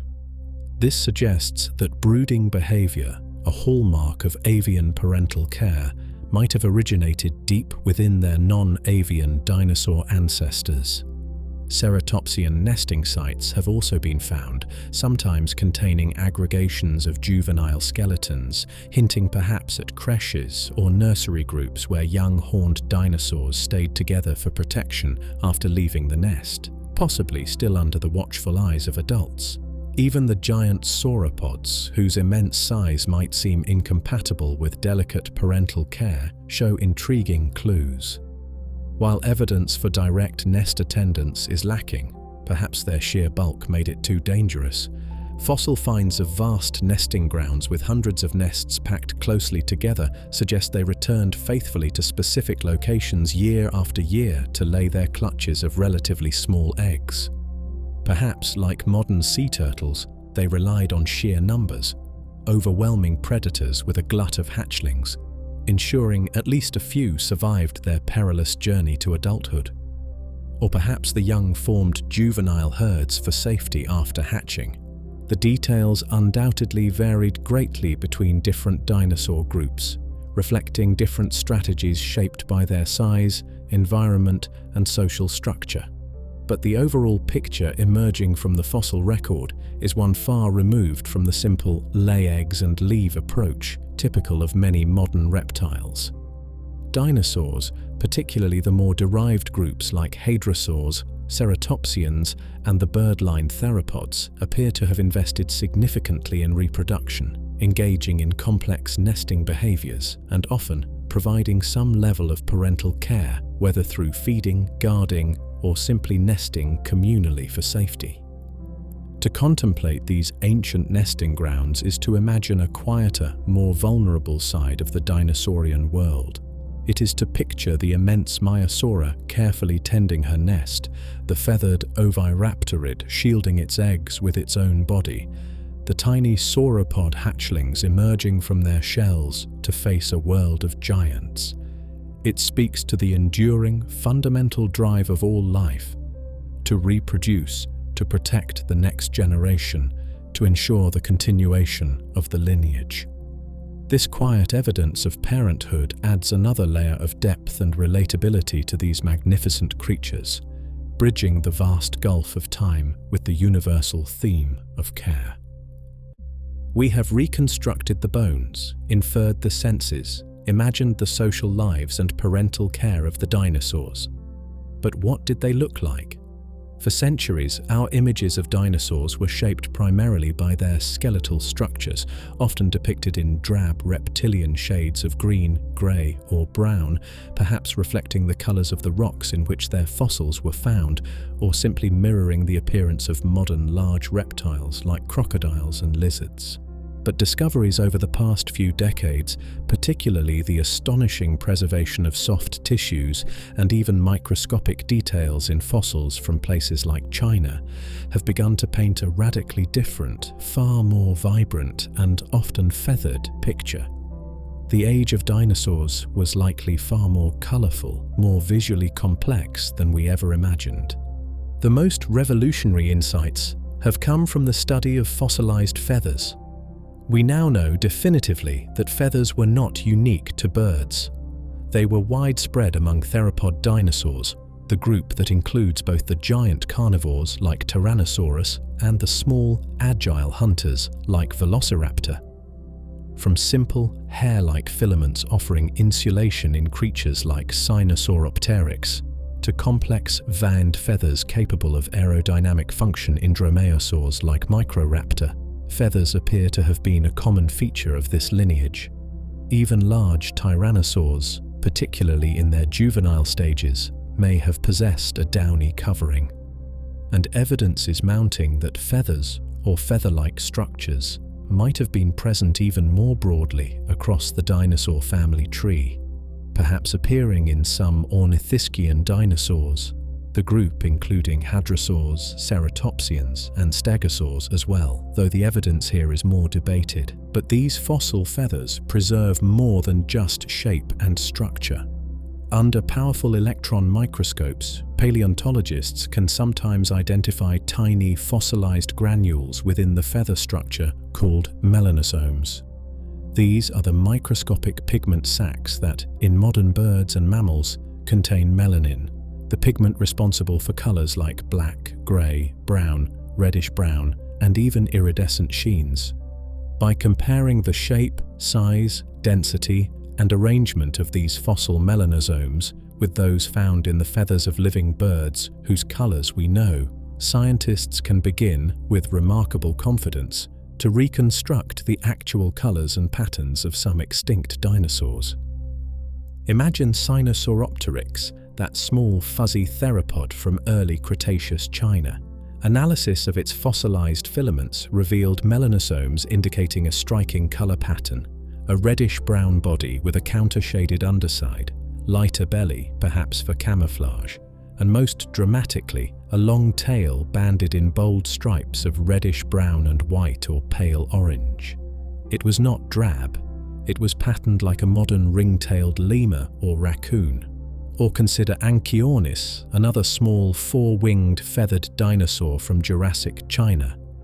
Melanosome analysis suggests a striking black and white spangled pattern across its body and wings, perhaps similar to a magpie, topped off with a dramatic reddish-orange crest on its head. Even Microraptor, the four-winged glider, revealed its secrets. Its melanosomes indicated feathers that were entirely black, but possessed a structure that, like the feathers of modern crows or starlings, would have produced a glossy, iridescent sheen in the sunlight. It shimmered. These discoveries are transforming our view. Dinosaurs were likely not universally dull-colored. Many, particularly the smaller feathered forms, were likely as vibrant and intricately patterned as modern birds, using color for camouflage, species recognition, and perhaps most importantly, for display, attracting mates or intimidating rivals. And what about the larger, scaly dinosaurs? While direct evidence for color in skin impressions is incredibly rare and often ambiguous, we can make inferences based on modern animals and the likely function of color. Large herbivores like hadrosaurs or ceratopsians might have employed camouflage patterns, perhaps dappled greens and browns to blend into forests, or disruptive stripes or spots to break up their outlines in more open terrain. Their elaborate crests and frills, however, were almost certainly used for display and were likely brightly colored, perhaps seasonally, flushed with reds, yellows, or blues, signaled by blood flow, just like the wattles or dewlaps of some modern reptiles and birds. Even large predators like Tyrannosaurus rex may not have been uniformly drab. Perhaps countershading, darker back, lighter belly, aided in camouflage. Perhaps juveniles possessed different patterns than adults. Perhaps subtle markings around the eyes or snout played a role in social signaling. And the feathers we spoke of, their function was likely far broader than just flight or insulation. Elaborate feathers on the arms, tails, or heads, perhaps brightly colored or iridescent, would have been powerful tools for visual communication, courtship dances, threat displays, species identification, adding another layer of complexity to their social lives. While much remains speculative, the evidence is mounting. The Mesozoic era was likely a visually stunning world, filled with creatures adorned in patterns and hues we are only just beginning to uncover. The quiet, grey world of old dinosaur illustrations is being replaced by a vibrant, colourful, and often feathery reality, revealing an animal kingdom even more wondrous and complex than we previously dared to imagine.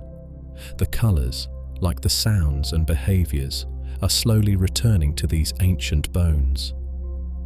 For 165 million years, the dinosaurs had endured. They had risen from the ashes of the Great Dying, diversified into myriad forms, survived planetary fragmentation, adapted to changing climates and evolving floras. Their empire seemed eternal, their dominance absolute.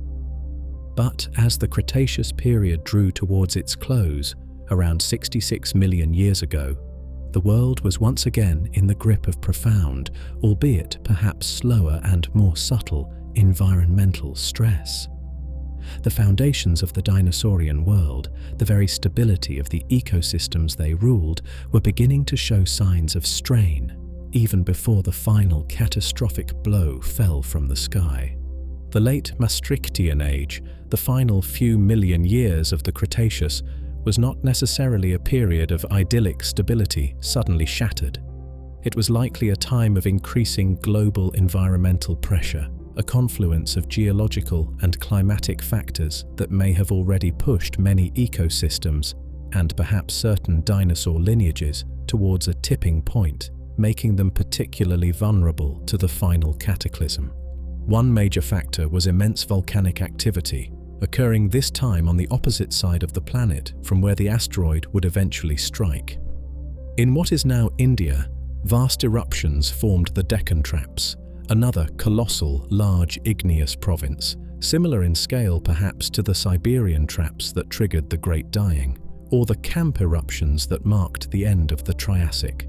Imagine Western India over a period perhaps spanning several 100,000 years leading up to and crossing the extinction boundary. Immense fissures again rip open the crust.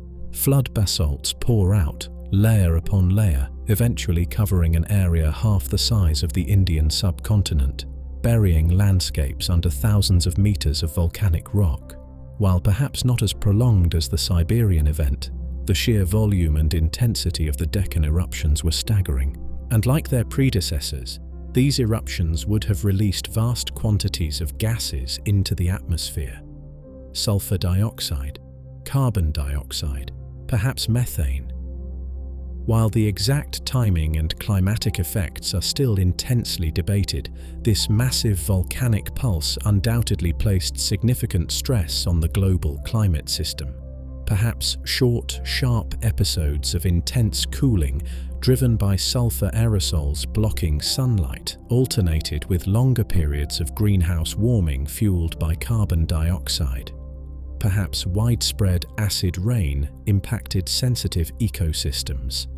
The Deccan Traps were, at the very least, injecting a significant dose of geological instability and chemical pollution into the late Cretaceous world. Alongside this volcanic unrest, global sea levels, which had been exceptionally high for much of the Cretaceous, creating vast inland seas like the Western Interior Seaway, began to fall significantly during the final stages of the period. Imagine those shallow seas retreating, draining off the continents. This was not a minor fluctuation. It was a major marine regression, perhaps one of the largest in the past few 100 million years. The consequences were profound. Coastal habitats, estuaries, and shallow marine ecosystems were drastically reduced or eliminated, impacting marine life that relied on them. On land, the retreat of the seas exposed vast areas of former seabed, altering drainage patterns, perhaps changing regional climates by removing the moderating influence of the inland waters. It connected land masses previously separated by shallow seaways, allowing for new migrations and potentially increased competition between faunas. This large-scale reconfiguration of land and sea undoubtedly disrupted established ecosystems and placed stress on terrestrial life adapted to the previous coastal conditions. And the climate itself, even independent of the Deccan volcanism, may have been undergoing shifts. While the Cretaceous is generally characterized as a warm greenhouse world, evidence suggests potential cooling trends or increased seasonality in some regions during the final million years leading up to the extinction. Stable, predictable environments might have been becoming less so, further challenging species adapted to the long period of Cretaceous warmth. The picture emerging of the very end of the Cretaceous is therefore not one of static, thriving ecosystems suddenly hit by a bolt from the blue. It is a picture of a world already in flux, already under significant environmental stress. Dinosaur diversity, while still high overall, shows hints of decline in some groups or regions in the final million years before the impact. Perhaps the giant sauropods were already largely gone from North America. Perhaps certain hadrosaur or ceratopsian lineages were becoming less abundant. This pre-existing stress does not diminish the catastrophic role of the asteroid impact, but it might explain why the impact was so devastatingly effective, why ecosystems were perhaps unable to recover as they had from previous crises. The dinosaurs' world was already on edge. The vast volcanic eruptions, the falling sea levels, the shifting climate, these were perhaps the preliminary tremors, weakening the structure of the biosphere, making it fragile, brittle, and tragically susceptible to the final, shattering blow that was about to arrive from the cold, indifferent darkness of space. The empire, it seems, was already beginning to tremble before the sky fell. The late Cretaceous world was stressed. The climate fluctuated under the haze of the Deccan volcanoes. Sea levels were falling, reshaping continents. Ecosystems, while still diverse, perhaps lacked the robust resilience of earlier times. The long, magnificent reign of the dinosaurs was approaching its twilight. But the final, abrupt end did not come gradually from these earthbound forces. It came literally as a bolt from the blue, an unimaginable catastrophe delivered from the depths of interplanetary space. 66 million years ago, the Earth crossed paths with a celestial wanderer, an asteroid, or perhaps a comet, estimated to be at least 10 kilometers or 6 miles in diameter. Hurtling through the solar system at cosmic speeds, perhaps tens of thousands of kilometers per hour, this immense object, larger than Mount Everest, plunged into Earth's atmosphere. Imagine that moment. For observers on the ground, perhaps dinosaurs foraging peacefully, it would have begun as an impossibly bright star appearing suddenly in the daytime sky, growing rapidly, terrifyingly, in size and intensity. It streaks across the heavens in mere seconds, blazing brighter than the sun itself, its passage perhaps accompanied by a deafening, continuous sonic boom. Then, impact. The object slammed into the shallow seas covering what is now the Yucatan Peninsula in Mexico. The energy released in that instant is almost beyond comprehension, estimated to be equivalent to billions of atomic bombs exploding simultaneously. This was not just an explosion, it was a fundamental physical violation of the planet itself. The initial consequences were instantaneous and localized, yet utterly devastating on a continental scale. A colossal fireball, thousands of degrees hot, vaporized the asteroid itself, the seawater, and vast quantities of the underlying carbonate and sulfate-rich bedrock of the Yucatan platform. A truly gigantic crater, now buried beneath younger sediments but detectable through geophysical surveys, the Chicxulub crater, perhaps 200 kilometers across and tens of kilometers deep, was blasted into the Earth's crust in a fraction of a second. The shockwave from this impact propagated outwards through the planet's crust like a physical ripple, triggering earthquakes of unimaginable magnitude, perhaps Richter scale 11 or 12, across the globe, shaking continents thousands of kilometers away. Simultaneously, the displacement of colossal volumes of seawater generated mega tsunamis, perhaps hundreds, even thousands of meters high, that radiated outwards across the oceans, inundating coastlines across the Gulf of Mexico, the Caribbean, and potentially even reaching shores as far away as the nascent Atlantic. Imagine immense walls of water scouring coastal plains clean, carrying debris and marine sediments far inland. And then there was the heat pulse. Billions of tons of molten rock, vaporized asteroid material, and superheated ejecta were thrown high above the atmosphere on ballistic trajectories, raining back down across the globe. As these countless trillions of tiny spherules re-entered the atmosphere, friction heated them to incandescence, turning the entire sky, worldwide, into a colossal radiant broiler. For minutes, perhaps hours, the surface of the Earth was subjected to an intense pulse of thermal radiation, hot enough perhaps to spontaneously ignite global wildfires wherever dry vegetation existed. Imagine forests bursting into flame simultaneously across continents, a planet briefly set ablaze. These were just the immediate effects, unfolding over minutes, hours, days. Catastrophic, certainly, on a regional and continental scale, causing unimaginable destruction, death, and chaos. But they were merely the prelude. The true global killer, the mechanism that would drive the mass extinction across the entire planet, affecting life from the deepest oceans to the highest mountains, was quieter, slower, and far more insidious. It was the effect of the impact on the atmosphere itself, plunging the world into a prolonged, deadly twilight. The sky itself, having delivered the blow, was now preparing to deliver the coup de grace. The immediate violent consequences of the Chicxulub impact, the colossal earthquakes, the globe-spanning tsunamis, the searing heat pulse igniting worldwide wildfires, were devastating, certainly. But they were, in geological terms, fleeting moments. The true, prolonged, and globally lethal phase of the catastrophe unfolded in the days, weeks, months, and perhaps even years that followed, as the atmosphere itself became choked with the debris of the collision, plunging the world into a profound and deadly twilight known as the impact winter. Imagine the sheer amount of material ejected into the atmosphere by the impact.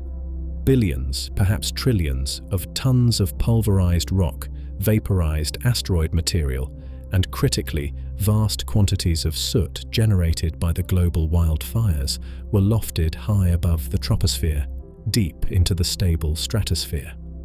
Up here, far above the cleansing action of rain and weather, this immense cloud of fine dust and soot began to spread, carried by high-altitude winds, enveloping the entire planet in a remarkably short time, perhaps mere days or weeks. The sky turned dark. Not the temporary gloom of a stormy day, but a persistent, globe-spanning shroud, blocking a significant portion, perhaps nearly all, of the incoming sunlight. The effect would have been akin to a perpetual, deep twilight, or perhaps even near total darkness, settling over the entire surface of the Earth. The immediate consequence was a catastrophic collapse of photosynthesis, the very foundation of almost all life on the planet.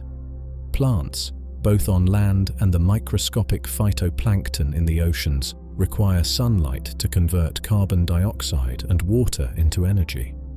Without sunlight, this process simply stops. Imagine the lush Cretaceous forests, perhaps already stressed by climate change and recovering from the initial heat pulse and fires. Now, plunged into prolonged darkness, they begin to die. Leaves wither, unable to sustain themselves. Growth ceases. The great botanical engines that fueled the dinosaurian world shut down. In the oceans, the phytoplankton blooms vanish, turning the surface waters into a barren, unproductive soup. The base of the global food web was severed almost instantaneously, and with the sunlight blocked, the planet began to freeze. Despite the immense heat released by the impact itself, The loss of incoming solar energy caused surface temperatures to plummet globally. The effect was akin to a sudden, severe, artificial ice age. Land temperatures, even in the tropics, likely dropped dramatically, perhaps falling below freezing for months or even years.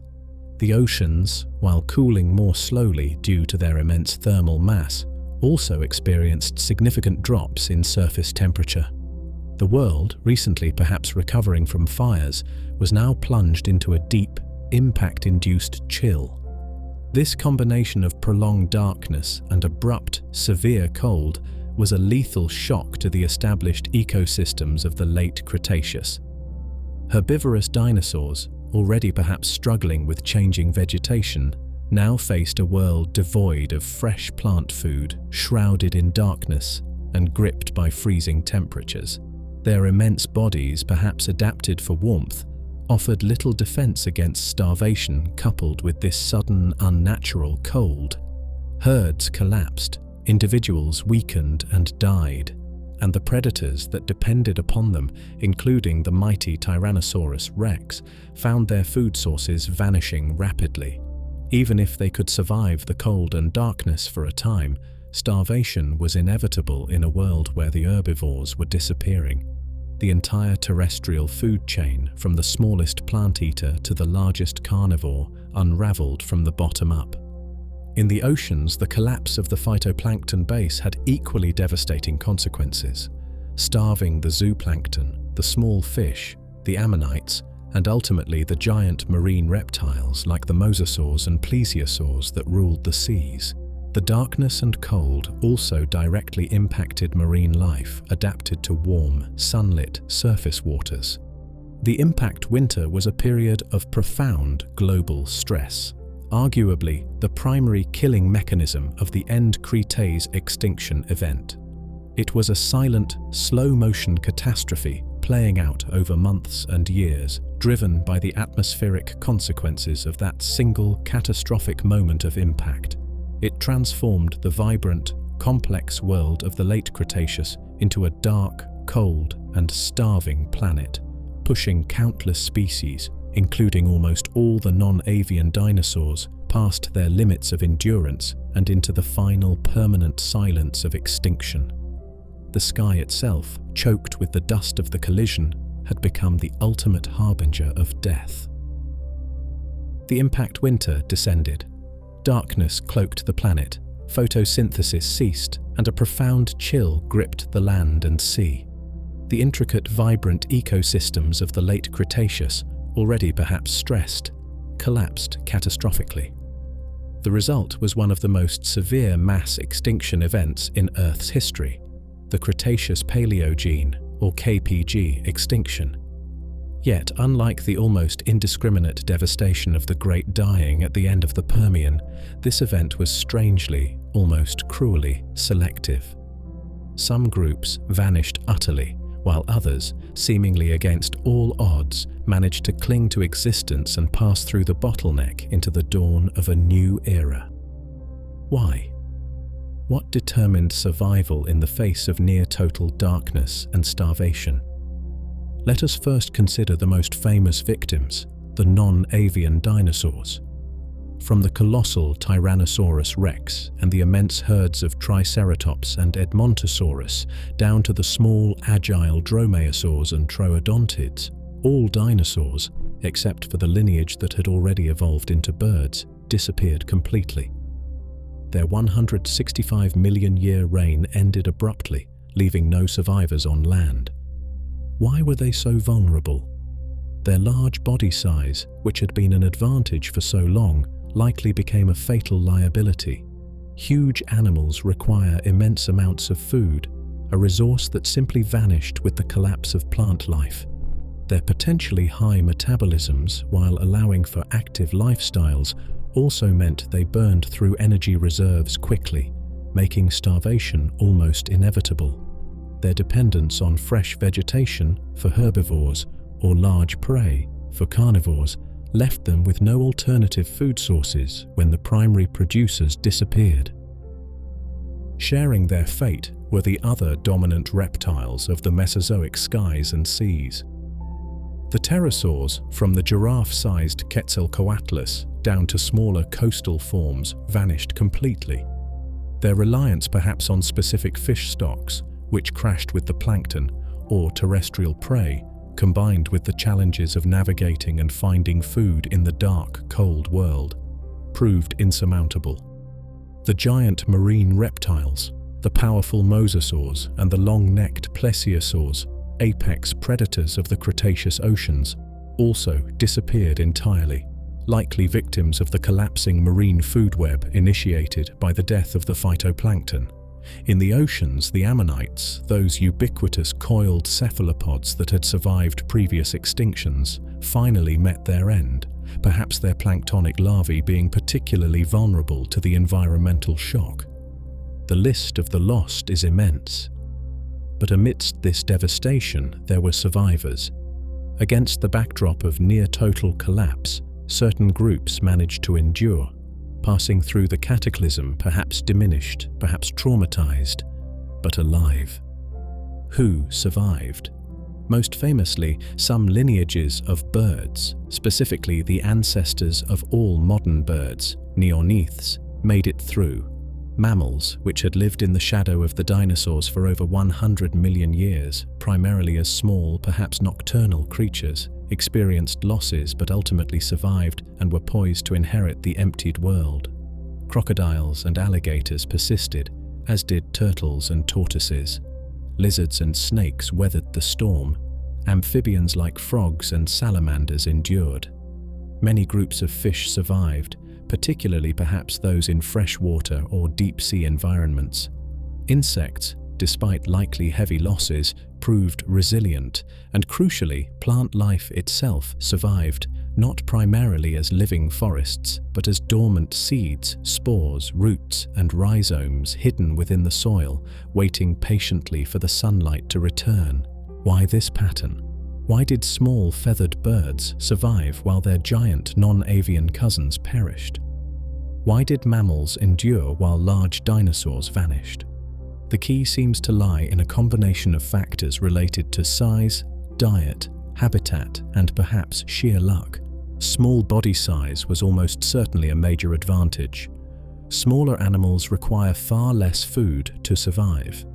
They could subsist on the scraps, the decaying matter, the insects, the roots that might still be available in the devastated ecosystems.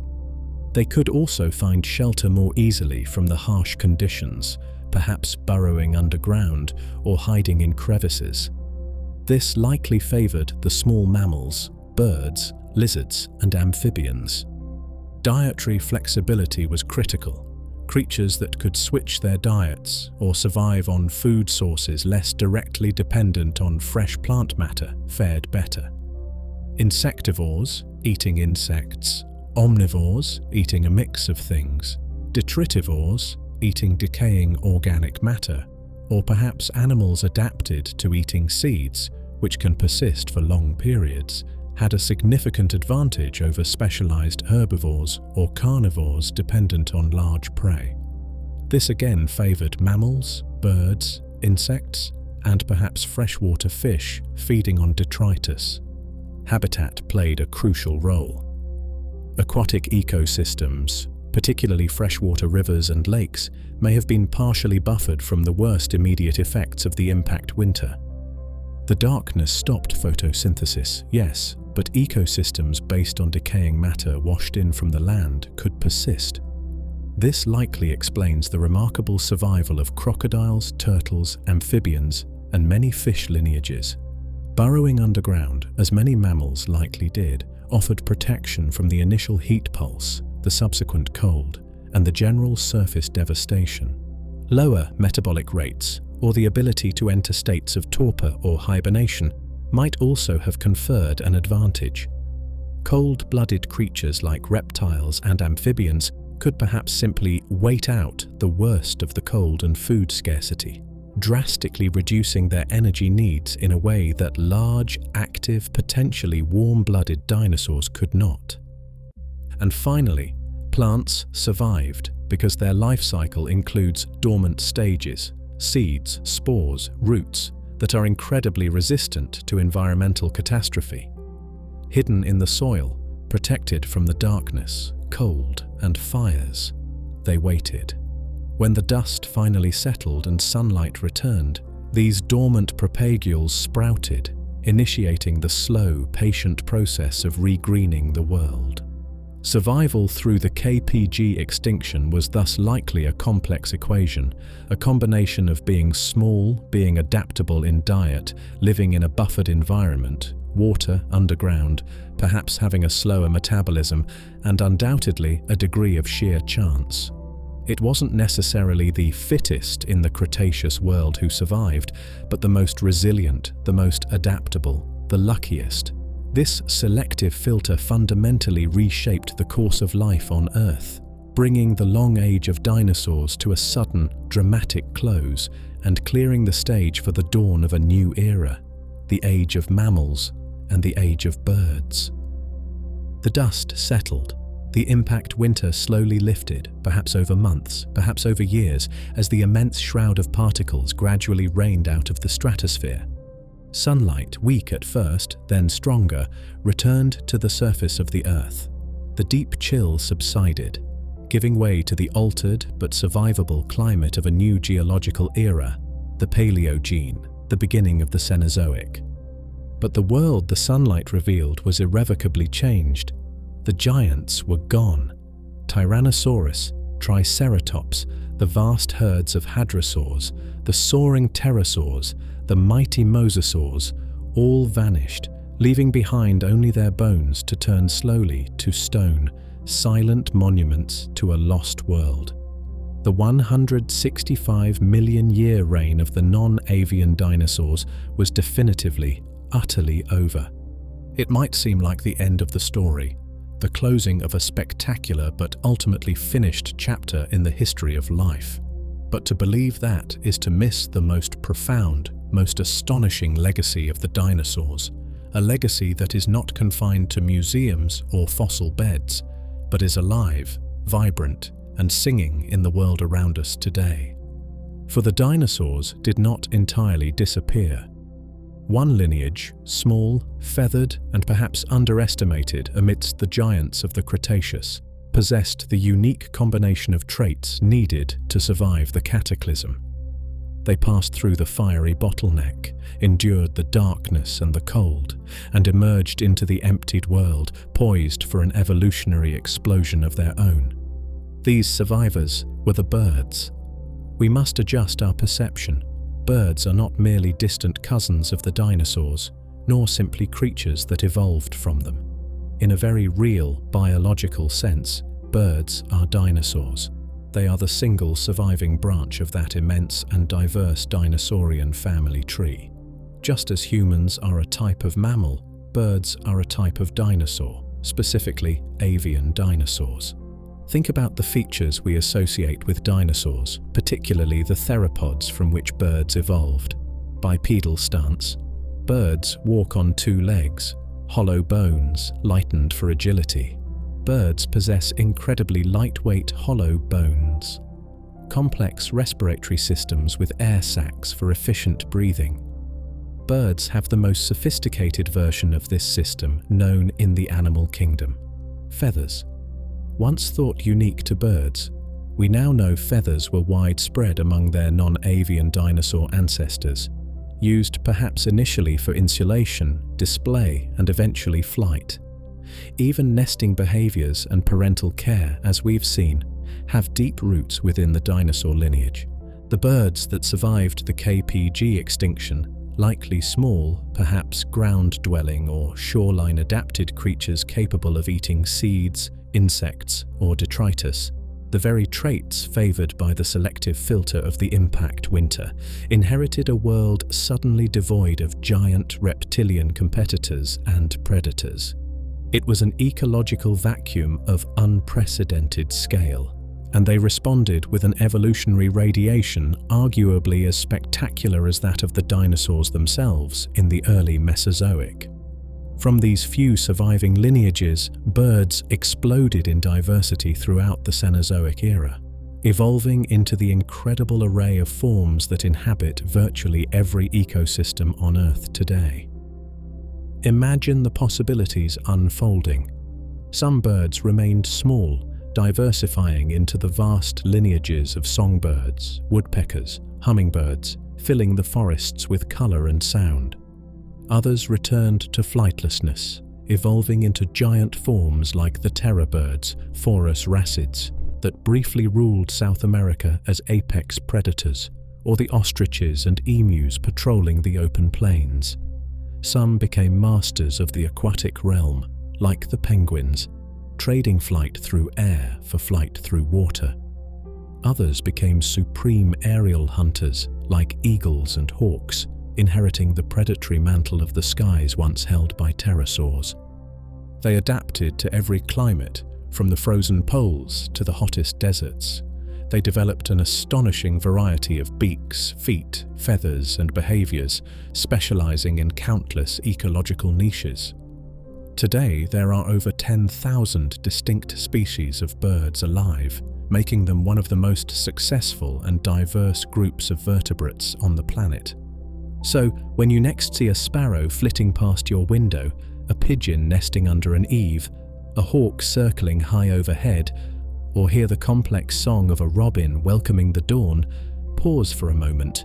You are not just seeing a bird. You are seeing a direct living descendant of the dinosaurs.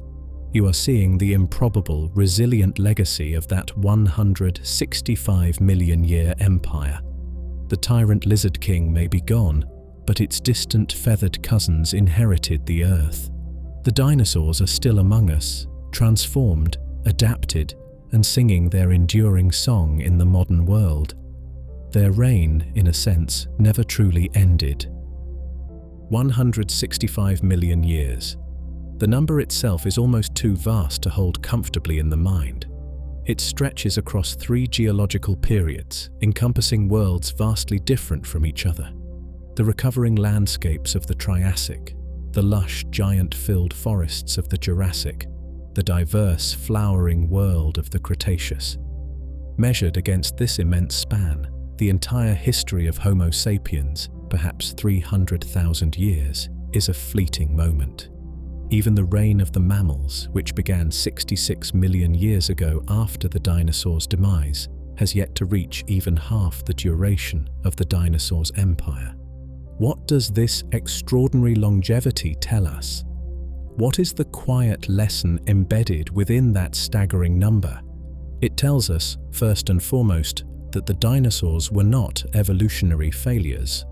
They were not slow, stupid, primitive beasts doomed from the start, simply waiting for the inevitable asteroid or the rise of the supposedly superior mammals. That is an outdated, anthropocentric view, colored by the simple fact that we are here now, and they are, mostly, gone. For 165 million years, the dinosaurs were arguably the most successful group of large land animals the planet has ever known. Their dominance was not a fluke. It was earned through remarkable adaptability, evolutionary innovation, and resilience. Consider their adaptability. They arose in the aftermath of Earth's greatest extinction, diversified through the environmental shifts of Pangaea's breakup, adapted to the rise of flowering plants, and colonized virtually every terrestrial ecosystem, from the poles, where dinosaur fossils have been found in surprisingly high latitudes, to the equator.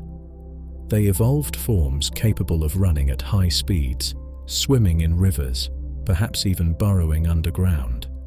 They ranged in size from creatures smaller than a chicken to the largest land animals of all time. This is not the signature of a stagnant or failing lineage. It is the mark of profound evolutionary dynamism. Consider their innovations. They pioneered the fully upright stance, allowing for efficient locomotion and freeing the forelimbs for other tasks. They evolved sophisticated respiratory systems, perhaps enabling higher metabolic rates and sustained activity. They developed an astonishing array of feeding adaptations, from the grinding dental batteries of hadrosaurs to the bone-crushing jaws of tyrannosaurs. They experimented with armor, horns, crests, and feathers, creating a diversity of forms that still inspires awe.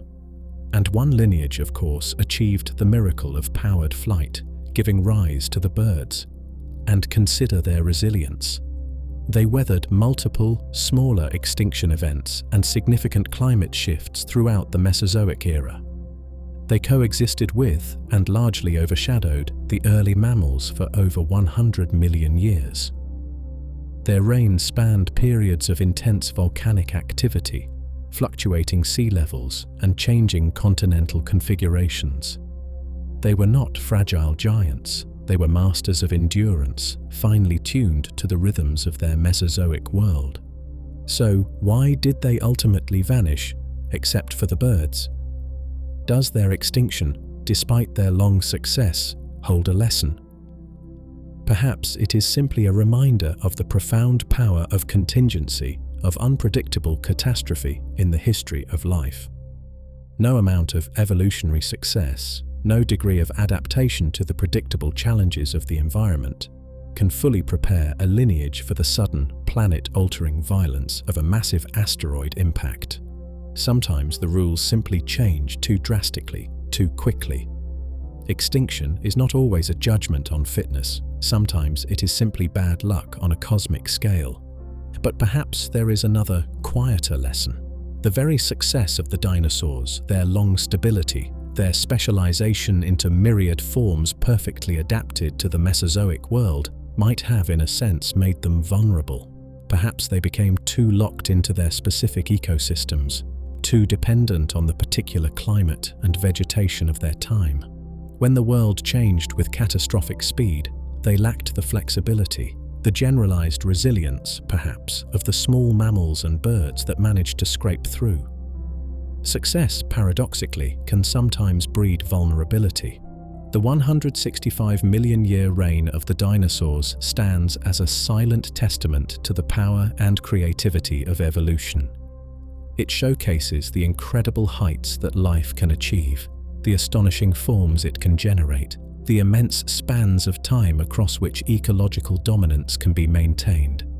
But it also stands as a profound memento mori, a reminder that even the greatest empires eventually fall, that change is the only true constant, and that survival, in the longest run, belongs not necessarily to the strongest or the largest, but to those lineages capable of weathering the unpredictable storms of deep time. Their long story is the ultimate epic of survival, but also a quiet meditation on the beautiful impermanence of life itself. And so, the long echo of dinosaurian footsteps fades into the immense silence of deep time. Our journey through their 165 million-year empire comes to an end.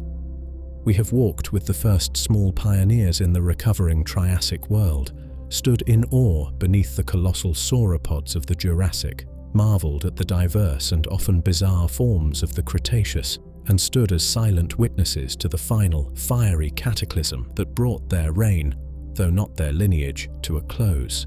We have glimpsed a world both alien and strangely familiar, a planet ruled by creatures of astonishing scale, power, and diversity. We saw them adapt, innovate, and endure across vast stretches of geological time, mastering landscapes utterly different from our own. We saw them evolve complex social lives, perhaps care for their young, adorn themselves in feathers and possibly vibrant colors, and leave behind tantalizing hints of rich inner worlds in the art, music, and rituals suggested by the fossil record. The story of the dinosaurs is more than just a tale of giant monsters. It is a profound exploration of life's potential, a testament to the power of evolution to generate seemingly endless variations on a theme. They were not evolutionary dead ends, but a spectacularly successful dynasty that ruled the Earth for an almost unimaginable span, shaping the very course of life on this planet. Their immense reign provides a sense of deep perspective. Measured against their time on Earth, our own human story is but a fleeting whisper.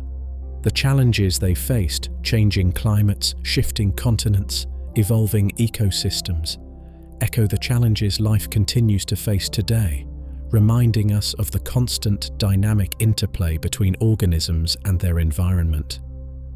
And their legacy endures, not just in the fossilized bones that fill our museums, but in the living, breathing dinosaurs that share our world today, the birds.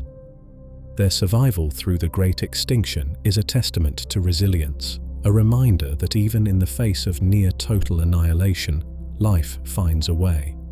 Let the images of that lost world, the towering sauropods browsing ancient conifers, the armored Ankylosaurs hunkering down against attack, the feathered raptors moving swiftly through the undergrowth, the final, terrifying majesty of Tyrannosaurus rex, drift gently now in your mind.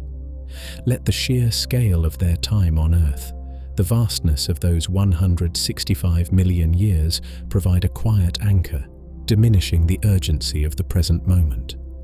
The sounds of the Mesozoic fall silent, the thunderous footsteps, the hypothetical calls echoing through ancient forests fade away.